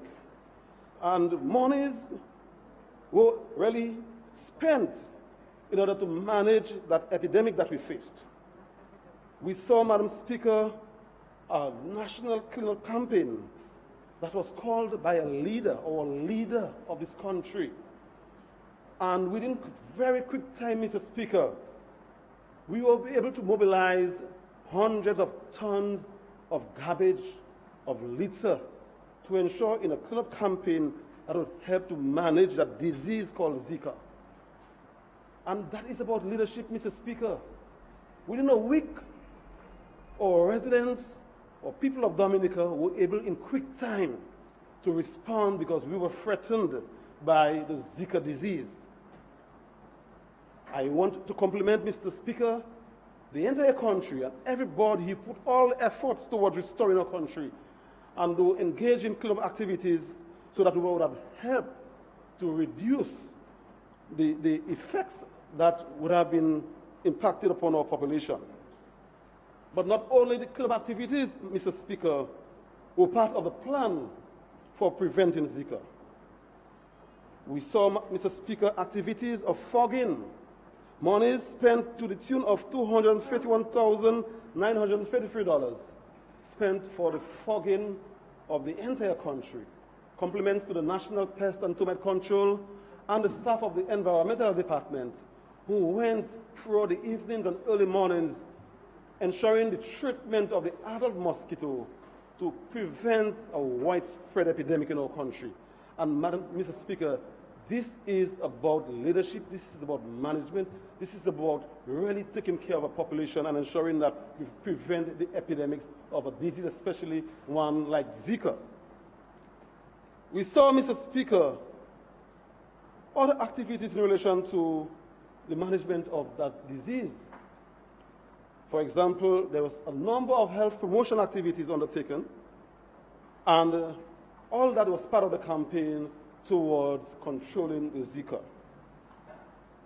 Mr. Speaker, I can speak of even today, the Environmental Health Department is on a campaign where they are talking to householders to ensure that drums that are within their own yards are properly managed by putting the necessary covers and necessary pipe fittings in order to ensure that householders control the breeding of the mosquito. Because by now we will have known that the Zika is really spread by the Aedes aegypti mosquito, and this is one of the mosquitoes that loves drums. In fact, drums constitute 67% of the breeding of mosquitoes around houses.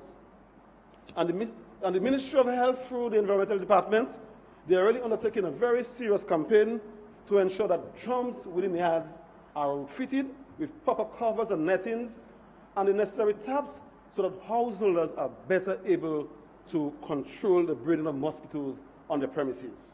And this is the reality that exists out there, Mr. Speaker, because it is not just about the fogging activities that are to be undertaken, because you can see the cost of just one activity for the management of Zika in relation to the amount I made mention of $251,000. But when other simple measures are applied, especially by doing the health promotion activities that all householders need to know, because Zika and Zika management has to come with people's attitudes and their behaviors and their practices. So that is why the Ministry of Health are on activities that will help us to reduce the cost in the prevention of the disease and not focusing on the chemical measures. I make comparisons, Mr. Speaker. For example, we see the efforts that are being undertaken right now in the South Florida coast with respect to the threats of Zika, and you can see the amount of aerial spraying and fogging activities that are being undertaken by the U.S. government to safeguard the health of the people of this country. But, Mr. Speaker, we are about a people who are resilient, and we have a leader who has a vision.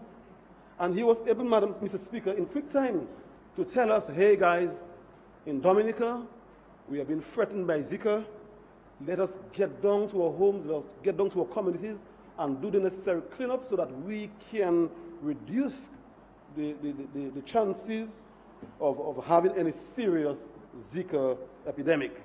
And we can boast today, Mr. Speaker, in country today, in Dominica today, that we have been able, not successfully, but to some great extent, prevent any serious epidemic of Zika in Dominica. And I move on to, Mr. Speaker, the area of agriculture. Mr. Speaker, I'm hearing much talk about this government is doing nothing about agriculture. And I cannot believe, Mr. Speaker, that the opposition members continue to lament and educate the public that nothing is happening with respect to agriculture. But, Mr. Speaker, the very same persons, Mr. Speaker, are the ones who are saying that the farmers' produce are not selling. So if there's an overproduction of dashing and all the other foods, it means that, Mr. Speaker, that farmers are responding to the need for increased productions, and therefore, I cannot understand why, for any reason, Mr. Speaker, why there can be any reason to think that nothing is happening in agriculture. Myself, Mr. Speaker, I can talk about in my constituency where there has been a pilot project for training young persons in the growing of broiler birds, which will contribute towards the development of the poultry sector at the National Abattoir. And several similar pilot projects have been implemented in other constituencies, Mr. Speaker.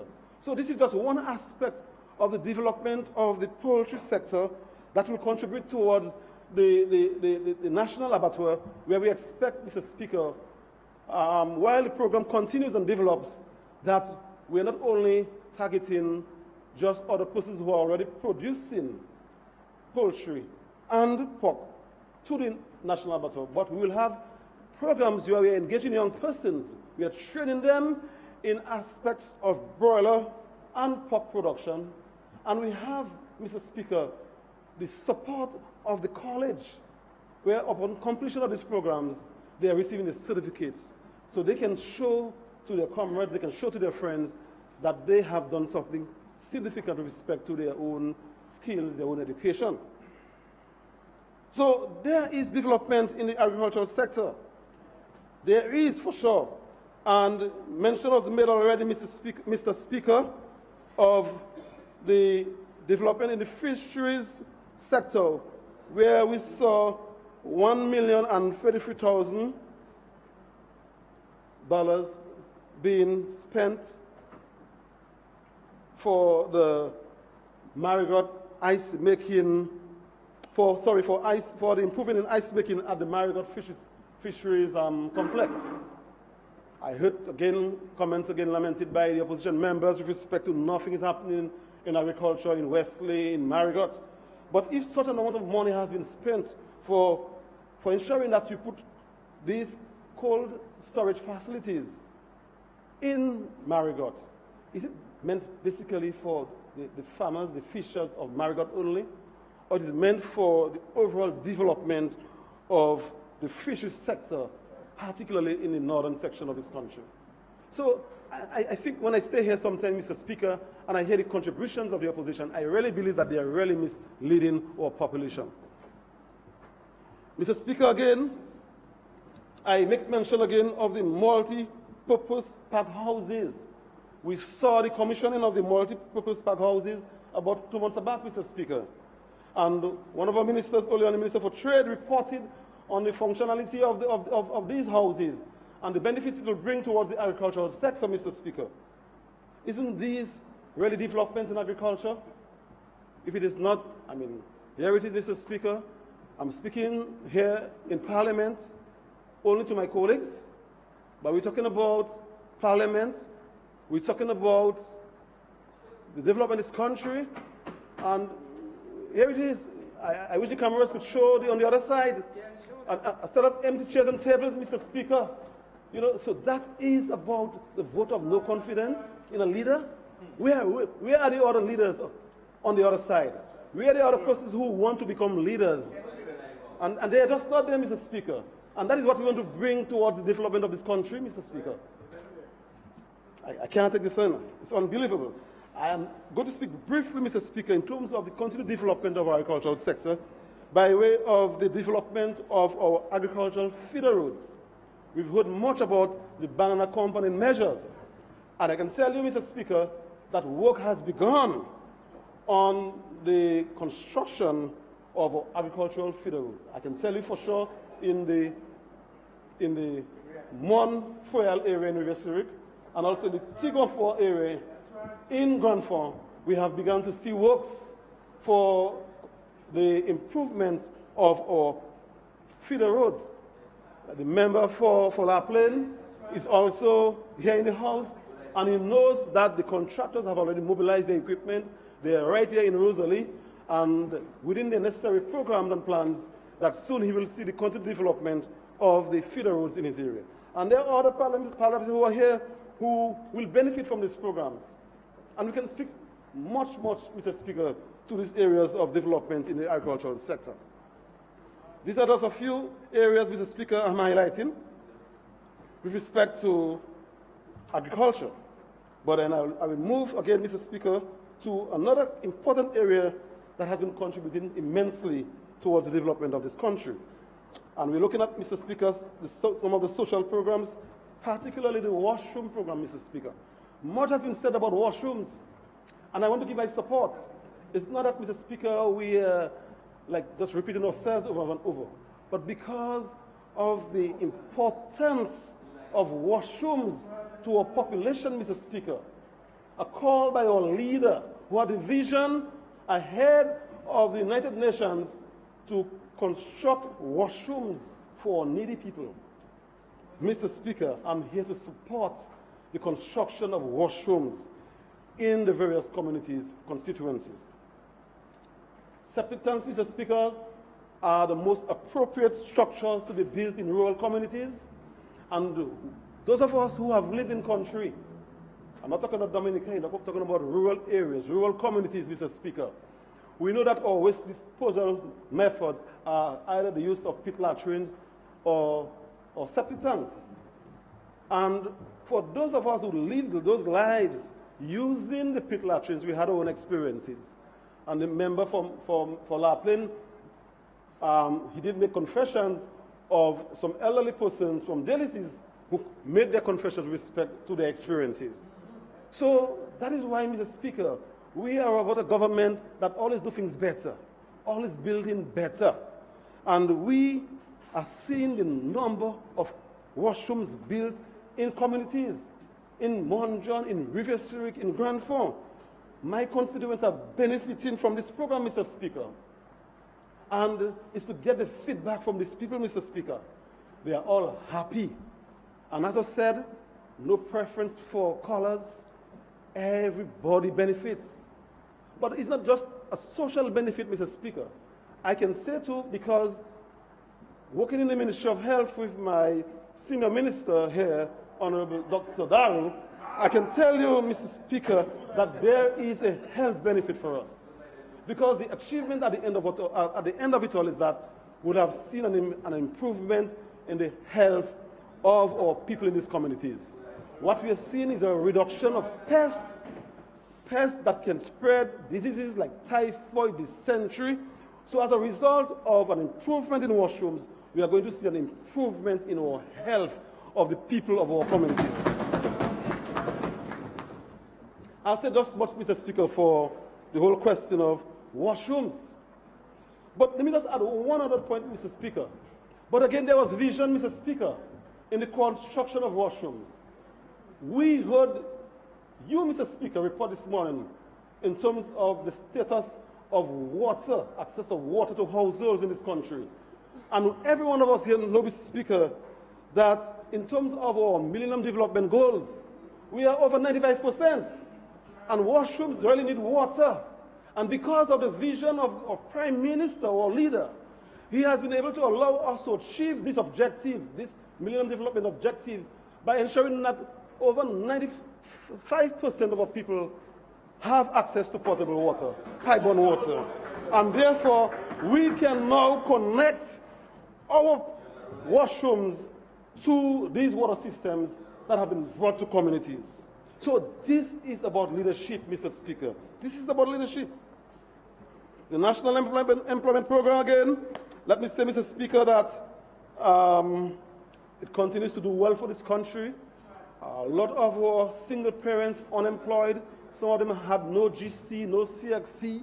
Although we are on a rise now in terms of the improvement of education, in that almost everyone now wants to achieve some level of education by way of CXC, GCE, whatever degree. We are seeing the numbers that are moving to the college, but we were able, Mr. Speaker, to target our single parents who did not have the educational opportunity to request for employment in institutions. And as a result, we have targeted those persons, and they are employed. We have seen, Mr. Speaker, through the National Employment Program, that our communities are much cleaner communities. We have seen the beautification that is taking place in those constituencies. As a matter of fact, Mr. Speaker, when I drive to my neighboring constituency, I'm very much impressed to see the work that these national employment people are doing that is in the La Plaine constituency. They are doing very, very, very beautiful work in La Plaine. And sometimes I take my lessons and I bring it back to my constituency and let us see how best we can improve. Because we want this country to be a beautiful country, a country that is clean and green. Mr. Speaker, sorry, Madam Speaker, let me say, Madam Speaker, that another area that is highlighted here in the supplementary appropriation, Mr. Speaker, or Madam Speaker, sorry, is the area of music. $56,000 made available to the Music Association. And I'm only highlighting some areas, Madam Speaker, that are in this supplementary appropriation. So it shows us that we are not closing our eyes only on one sector of our population, but we are there out here and we are seeing how best we can work with everybody, Mr. Speaker. Mr. Speaker, again, we are just at the eve of the World Creole Music Festival. And the Minister for Tourism, in his presentation, will tell you the amount of money that was made available for ensuring that we have a bigger, a better World Creole Music 2016. He'll give you the details, Mr. Speaker. But, Mr. Speaker, Madam Speaker, sorry, this is about our thrust towards the development of our country. And I support music. Anytime I hear about music, Madam Speaker, I give full support. I'm a musician, I like music, and as soon as the drums knock, I will dance, and I will give the support towards music. And especially when this government has had the foresight to give support to our music industry. Mr. Speaker, Madam Speaker, I'll say just a few more in terms of my contributions. The question of ICT centers of excellence. Thank you, Madam Speaker. I'll soon finish. IT centers of excellence, again, I must compliment the work that is being done by the Minister for IT, Honorable Calvadaro. And we will see again the construction of smart rural centers in communities where our persons in the communities who don't have access to internet, they can go to the centers, they can go to these areas and access the computers, go on the internet, and do their research, Madam Speaker.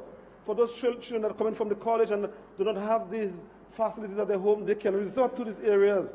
And this is about the development of this country.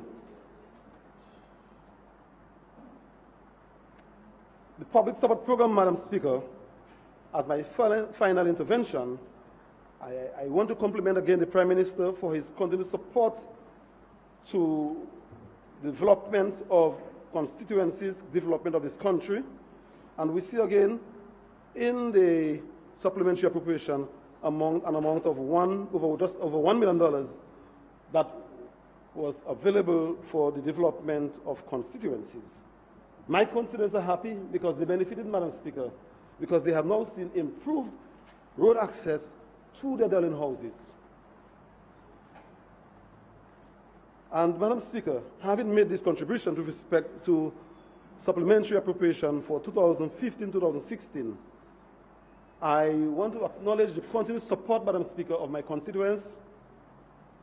I want to acknowledge the contributions, and I just want to wish everyone, Madam Speaker, a safe and enjoyable independence celebrations. Thank you.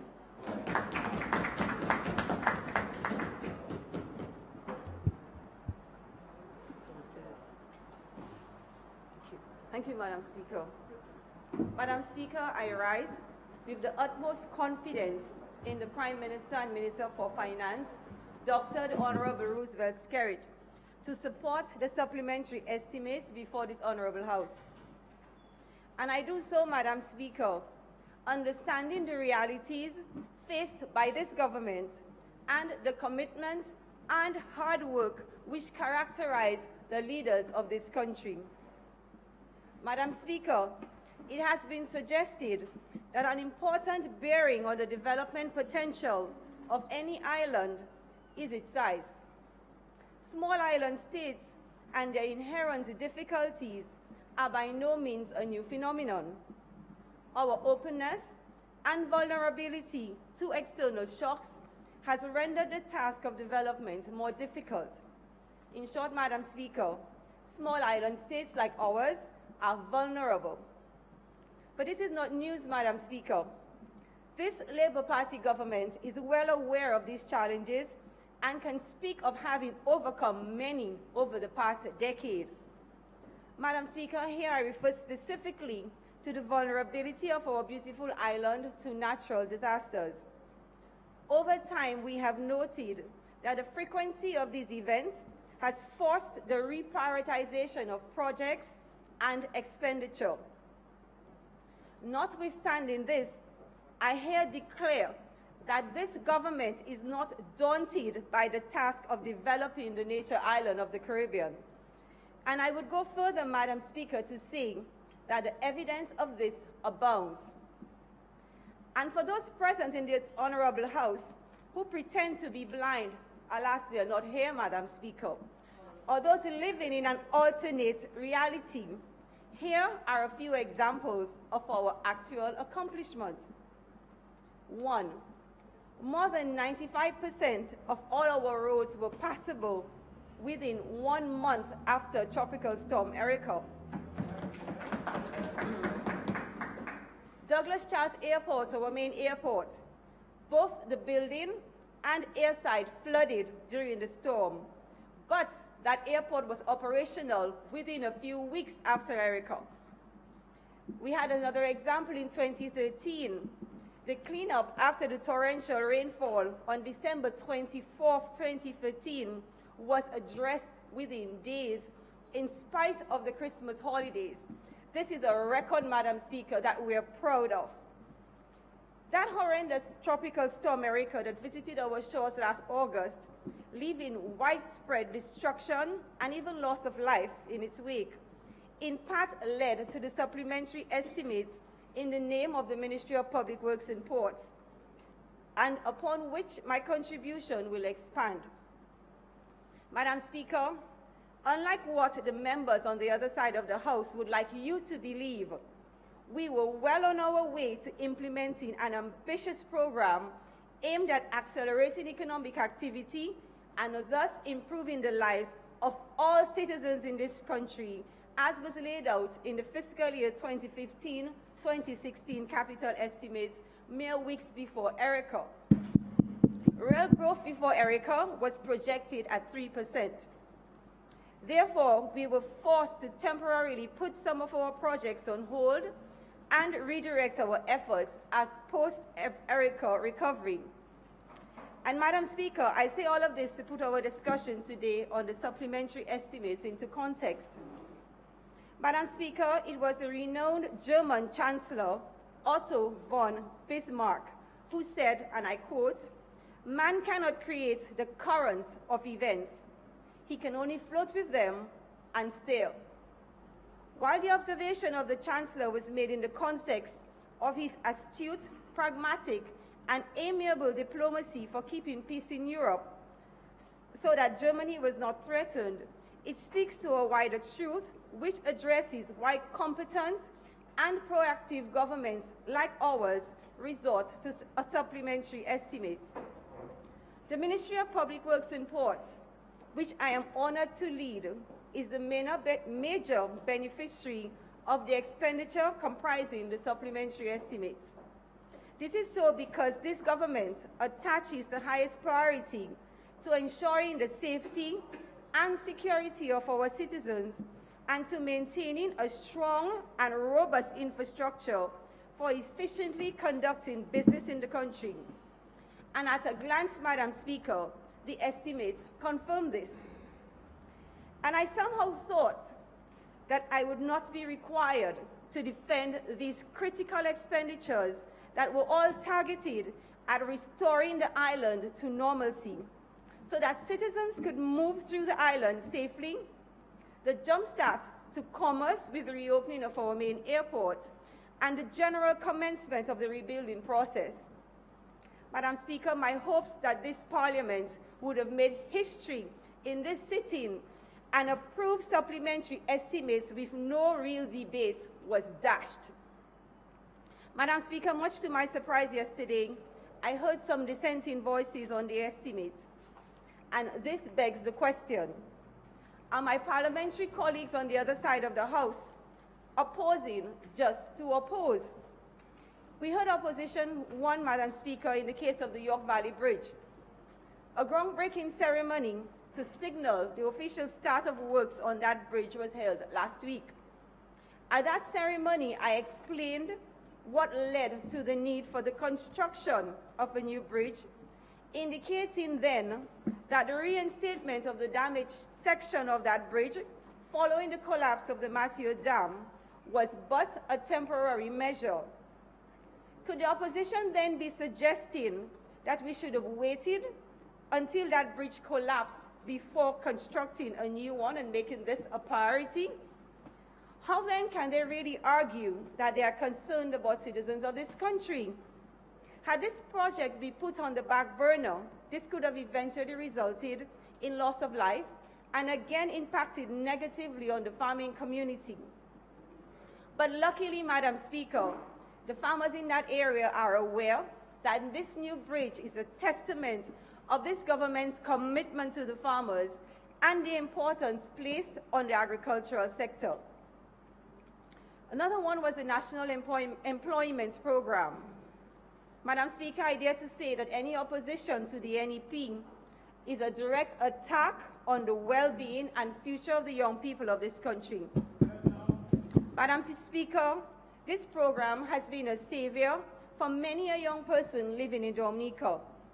There are examples of some of our young persons graduating from the NEP having acquired the requisite skills and experience required to make a meaningful contribution in a wide variety of enterprises and organizations.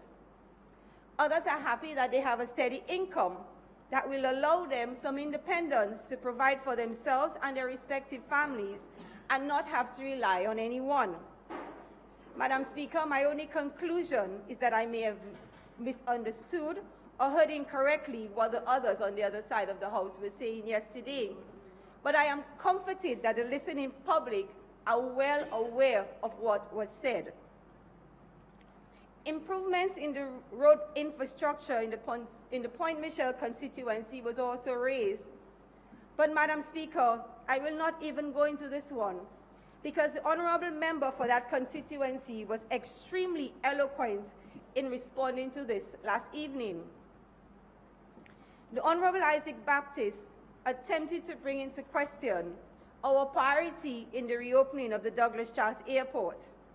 Madam Speaker, he needs to be mindful of the economic and social importance of the main airport, and as such, the need for this government to treat its functioning with utmost urgency. Madam Speaker, through you, I want to reassure the citizens of this country that we are not deterred by these weak arguments from the other side of the House. Indeed, we remain focused on the task at hand, driven by our commitments to the people of Dominica. The expenditure of $65.2 million incurred by the Ministry of Public Works and Ports in large reflects an urgent response to the damage to our infrastructure caused by Tropical Storm Erica. A member on the other side of the House commented on the absolute number of the ministry's allocation. And so I would like to take a minute to share some information through you, Madam Speaker. Immediately following the storm, the World Bank and other development partners came to our assistance to quantify the impact of the damage. A rapid damage and impact assessment report prepared by that group estimated the damage of the infrastructure at $643.6 million. Enough said on this, Madam Speaker. Going back to the supplementary estimates.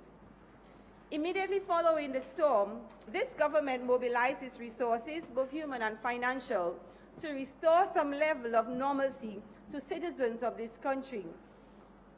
Madam Speaker, we often hear that leadership is everything. And it was with the exceptional stewardship of the Honorable Prime Minister that led to such prompt action. And here I refer to the massive cleanup campaign, as well as the planning and implementation of a number of priority interventions across the island. It is important that we are responsible, Madam Speaker, and do our homework before coming into this honorable house, instead of making statements that have absolutely no basis in fact. Since Tropical Storm Erica, the Ministry of Public Works and Ports approved in excess of 550 contracts valued at 85 million. And Madam Speaker, before coming into this house this morning, when they got to 550, I asked them to stop. Madam Speaker, of the 85 million in the value of those contracts, roughly 65 million was processed since I moved to that ministry. And I regret that Senator the Honorable Felix Thomas is not here as this is in direct response to his contribution yesterday when he suggested that the ministry was not productive. This hard-working and focused government ensured that the first order of business after the storm was to organize a major cleanup, one that involved citizens from all walks of life and political persuasions. This entailed the clearing of slides, removal of trees and debris from roadways, the construction of bypasses to re-establish vehicular access to some communities that would otherwise have been isolated due to the destruction of roads and bridge infrastructure. The total cost incurred for cleanup works following the storm was 12.1 million, as presented in the supplementary estimates before this House. And this occurred, Madam Speaker, in a number of communities across the island, including some whose representatives are seated on the other side of this honorable House. Lest we forget which ones these are, these include the Macushri, Battley, and Point Wrong bridges, as well as cleanup efforts in Bayfront, the city of Roseau, and the suburbs. Madam Speaker, in spite of what we have heard by some of our colleagues on the other side, work was done in all of their constituencies, and these expenditures are in fact included in the supplementary estimates we are debating. Madam Speaker, many have spoken before of our visionary leader who, following the destruction of the island last year, literally offered an olive branch to the members on the other side of the House. Most of us who were in attendance at these meetings will recall the open arms extended to those on the other side in the cabinet room, and the generosity of the Honorable Prime Minister and Minister for Finance, who gave these members the same leeway as the elected members on the government side to go out and hire contractors to engage in the cleanup efforts. Unless some of us are having a senior moment, Madam Speaker, I took the liberty over lunch yesterday to do some research. And through you, Madam Speaker, I wish to share my research.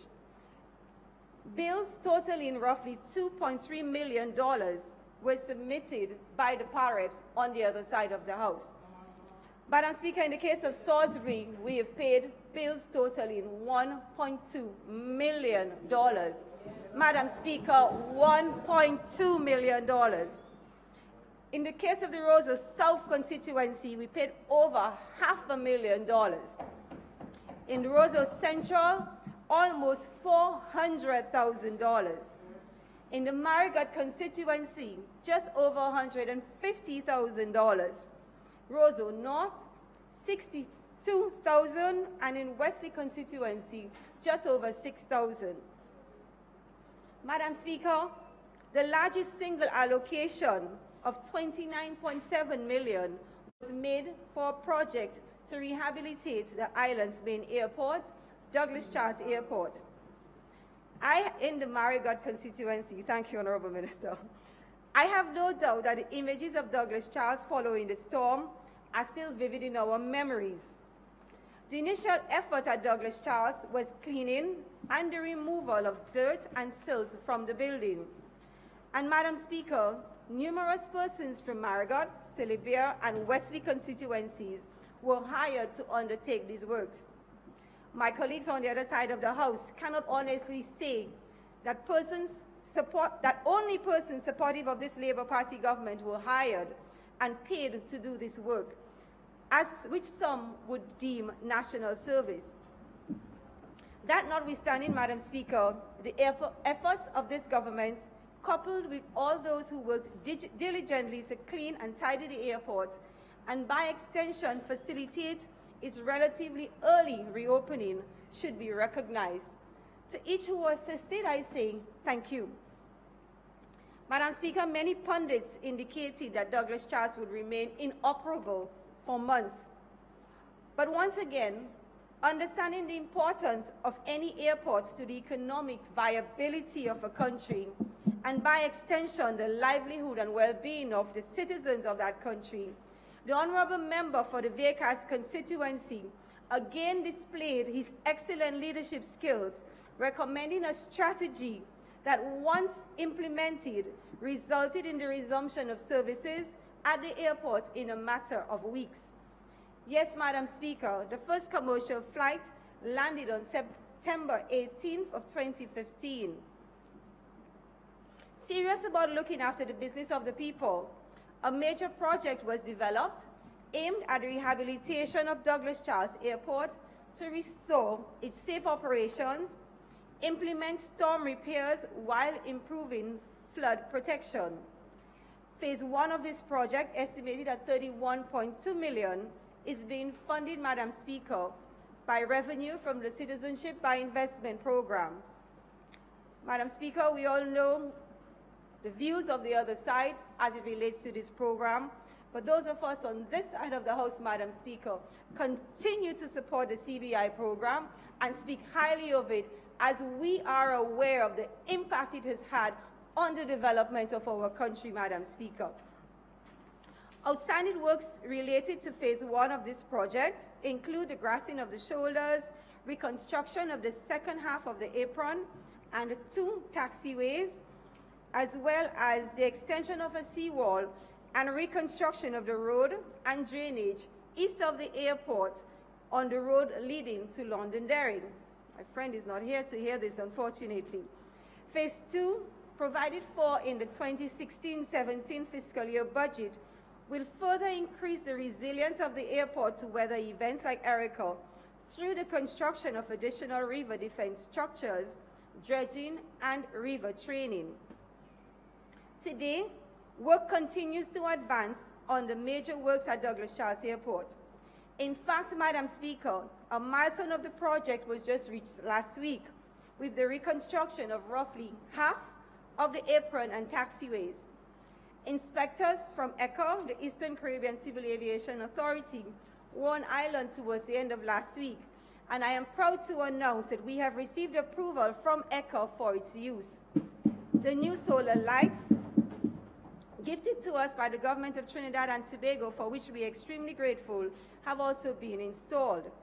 The new taxiway and apron were commissioned yesterday. And yet, some say, Madam Speaker, we have not done enough. Madam Speaker, consistent with our commitment to rehabilitate the island following the devastation caused by Erica, a number of interventions at the community level was identified as a priority. In general, works have focused on the restoration and rehabilitation of infrastructure to enhance safety and security of the public, guided by the principle of building back better. The government remains committed to ensuring the well-being and safety of road users, and in that matter, all citizens of this country. I have been assured by my colleagues that these interventions have and continue to provide or impact positively on the economy through the creation of jobs in their respective constituencies, leading to a general improvement in the life of citizens. This was achieved in most cases as the local contractors were the ones engaged for these works. In spite again of what the Honorable Felix Thomas says, work continues, Madam Speaker, across the island. I wish to discuss our priority interventions, estimated at $28 million, which are also included in the supplementary estimates by geographic area. For interventions along the Loubier to Bacatel Main Road, the works were divided into 6 lots and a total of 5 contractors were engaged. The cost of those works, $3.7 million. All of these works have been completed, except for the large box culvert near the Geneva playing field, which is roughly 90% complete. Interventions in the Roseau Valley were planned, totaling $4.9 million. 5 projects have since been completed. The designs for others are continuing. In addition to those, Madam Speaker, this working government recently tendered and signed contracts with 4 local contractors for the rehabilitation of 1.4 kilometers of the Watton-Waven Road and another to establish the link between Watton-Waven and Trafalgar. These contracts were valued at $2.5 million, and I am pleased to announce that work is progressing smoothly. We are well on our way to providing relief, as we heard earlier, to the road users in the valley. And to them I say a hearty thank you for your understanding and your patience. It was the last time I spoke in this honorable house that I assured the residents of the valley that due to the persistence of the parliamentary representative and the Honorable Minister for Planning, we would make this area a priority. Today, we are witnessing the fruits of his labor, and more work, Madam Speaker, is scheduled for this area in the coming months. Madam Speaker, this is yet another example of promise made, promise kept. Along the West Coast Road, the EO-Leblanc Highway, construction works to address a major road edge failure at Dublin has been completed to the satisfaction, as we heard earlier, and comfort of the residents, not only in that area, but also in the neighboring communities and others who frequently traverse this road. The preparation of designs continue for other interventions along that highway. And Madam Speaker, I would like to take this opportunity to reassure residents along the EO-Leblanc Highway that additional work to address the road edge failures will soon follow. And unlike some on the other side of the House, Madam Speaker, I always speak from a position of knowledge. Similarly, along the Dr. Liverpool Highway, construction works to address the major road edge failure at the Bells Bridge has been completed. A contract was also recently awarded for the construction of a new wing wall for the Melville Hall Bridge, as well as addressing a failed drainage structure. Design works are ongoing for other projects in that area. In the supplementary estimates, $11.7 million was allocated for works in that area. Substantial works were also done from Castle Comfort to Eggleston. Works for all of those 9 lots were completed at a cost of $1.2 million. And these works were completed months ago in a community or in communities not represented by members of this other side of the House, which again is contrary to what the members on the other side keep saying to the Dominican public. Another area seriously affected by the storm was from Bois Diable to Dalis. Assessment for interventions along that road estimated at $4.6 million. Recently, we signed 5 contracts for works totaling $2.2 million. These include the construction of a large box culvert structure in Victoria, Daly-Seas. I expect work to begin within a week. Again, following my assurance and that of the parliamentary representative and the Honorable Minister for Education, we have again kept our promise to the people of the East. The majority of the devastation caused by Tropical Storm Erica was due to flooding.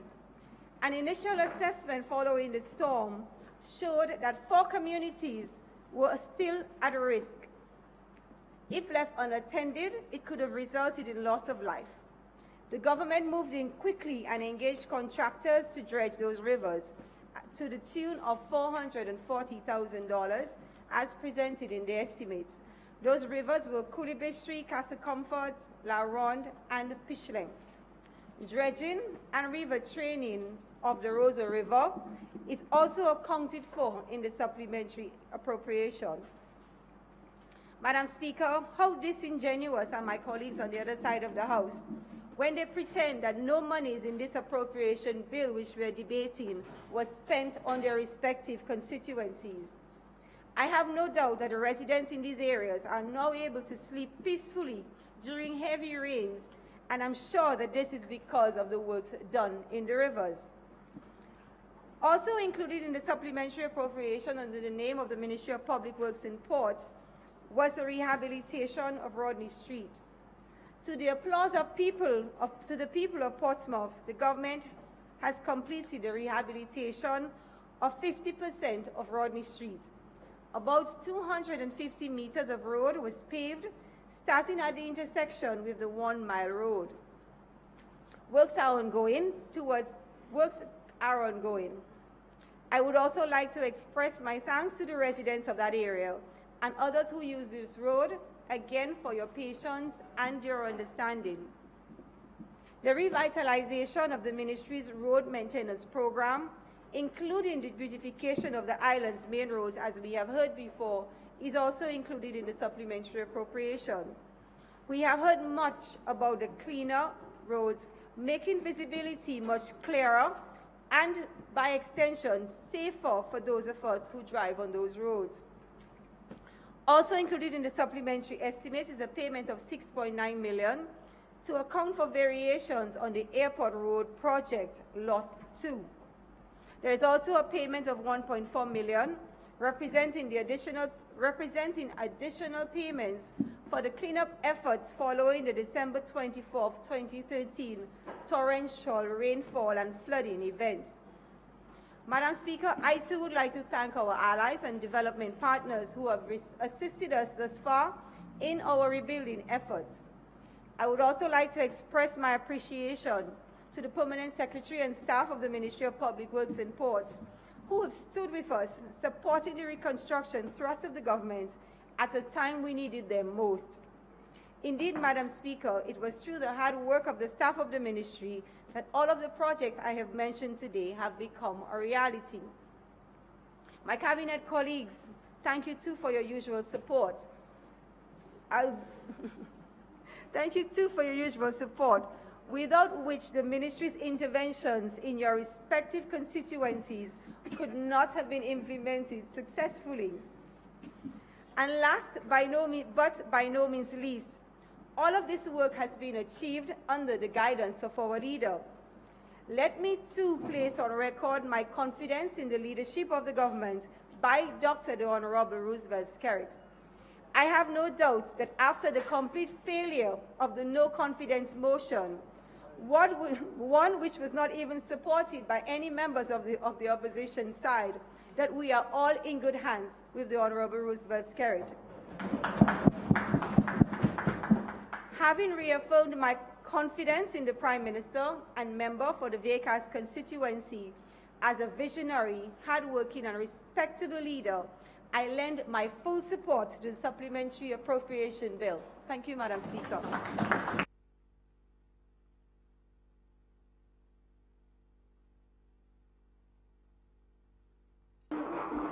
Madam Speaker, I move that the House be suspended until 6:45 this evening.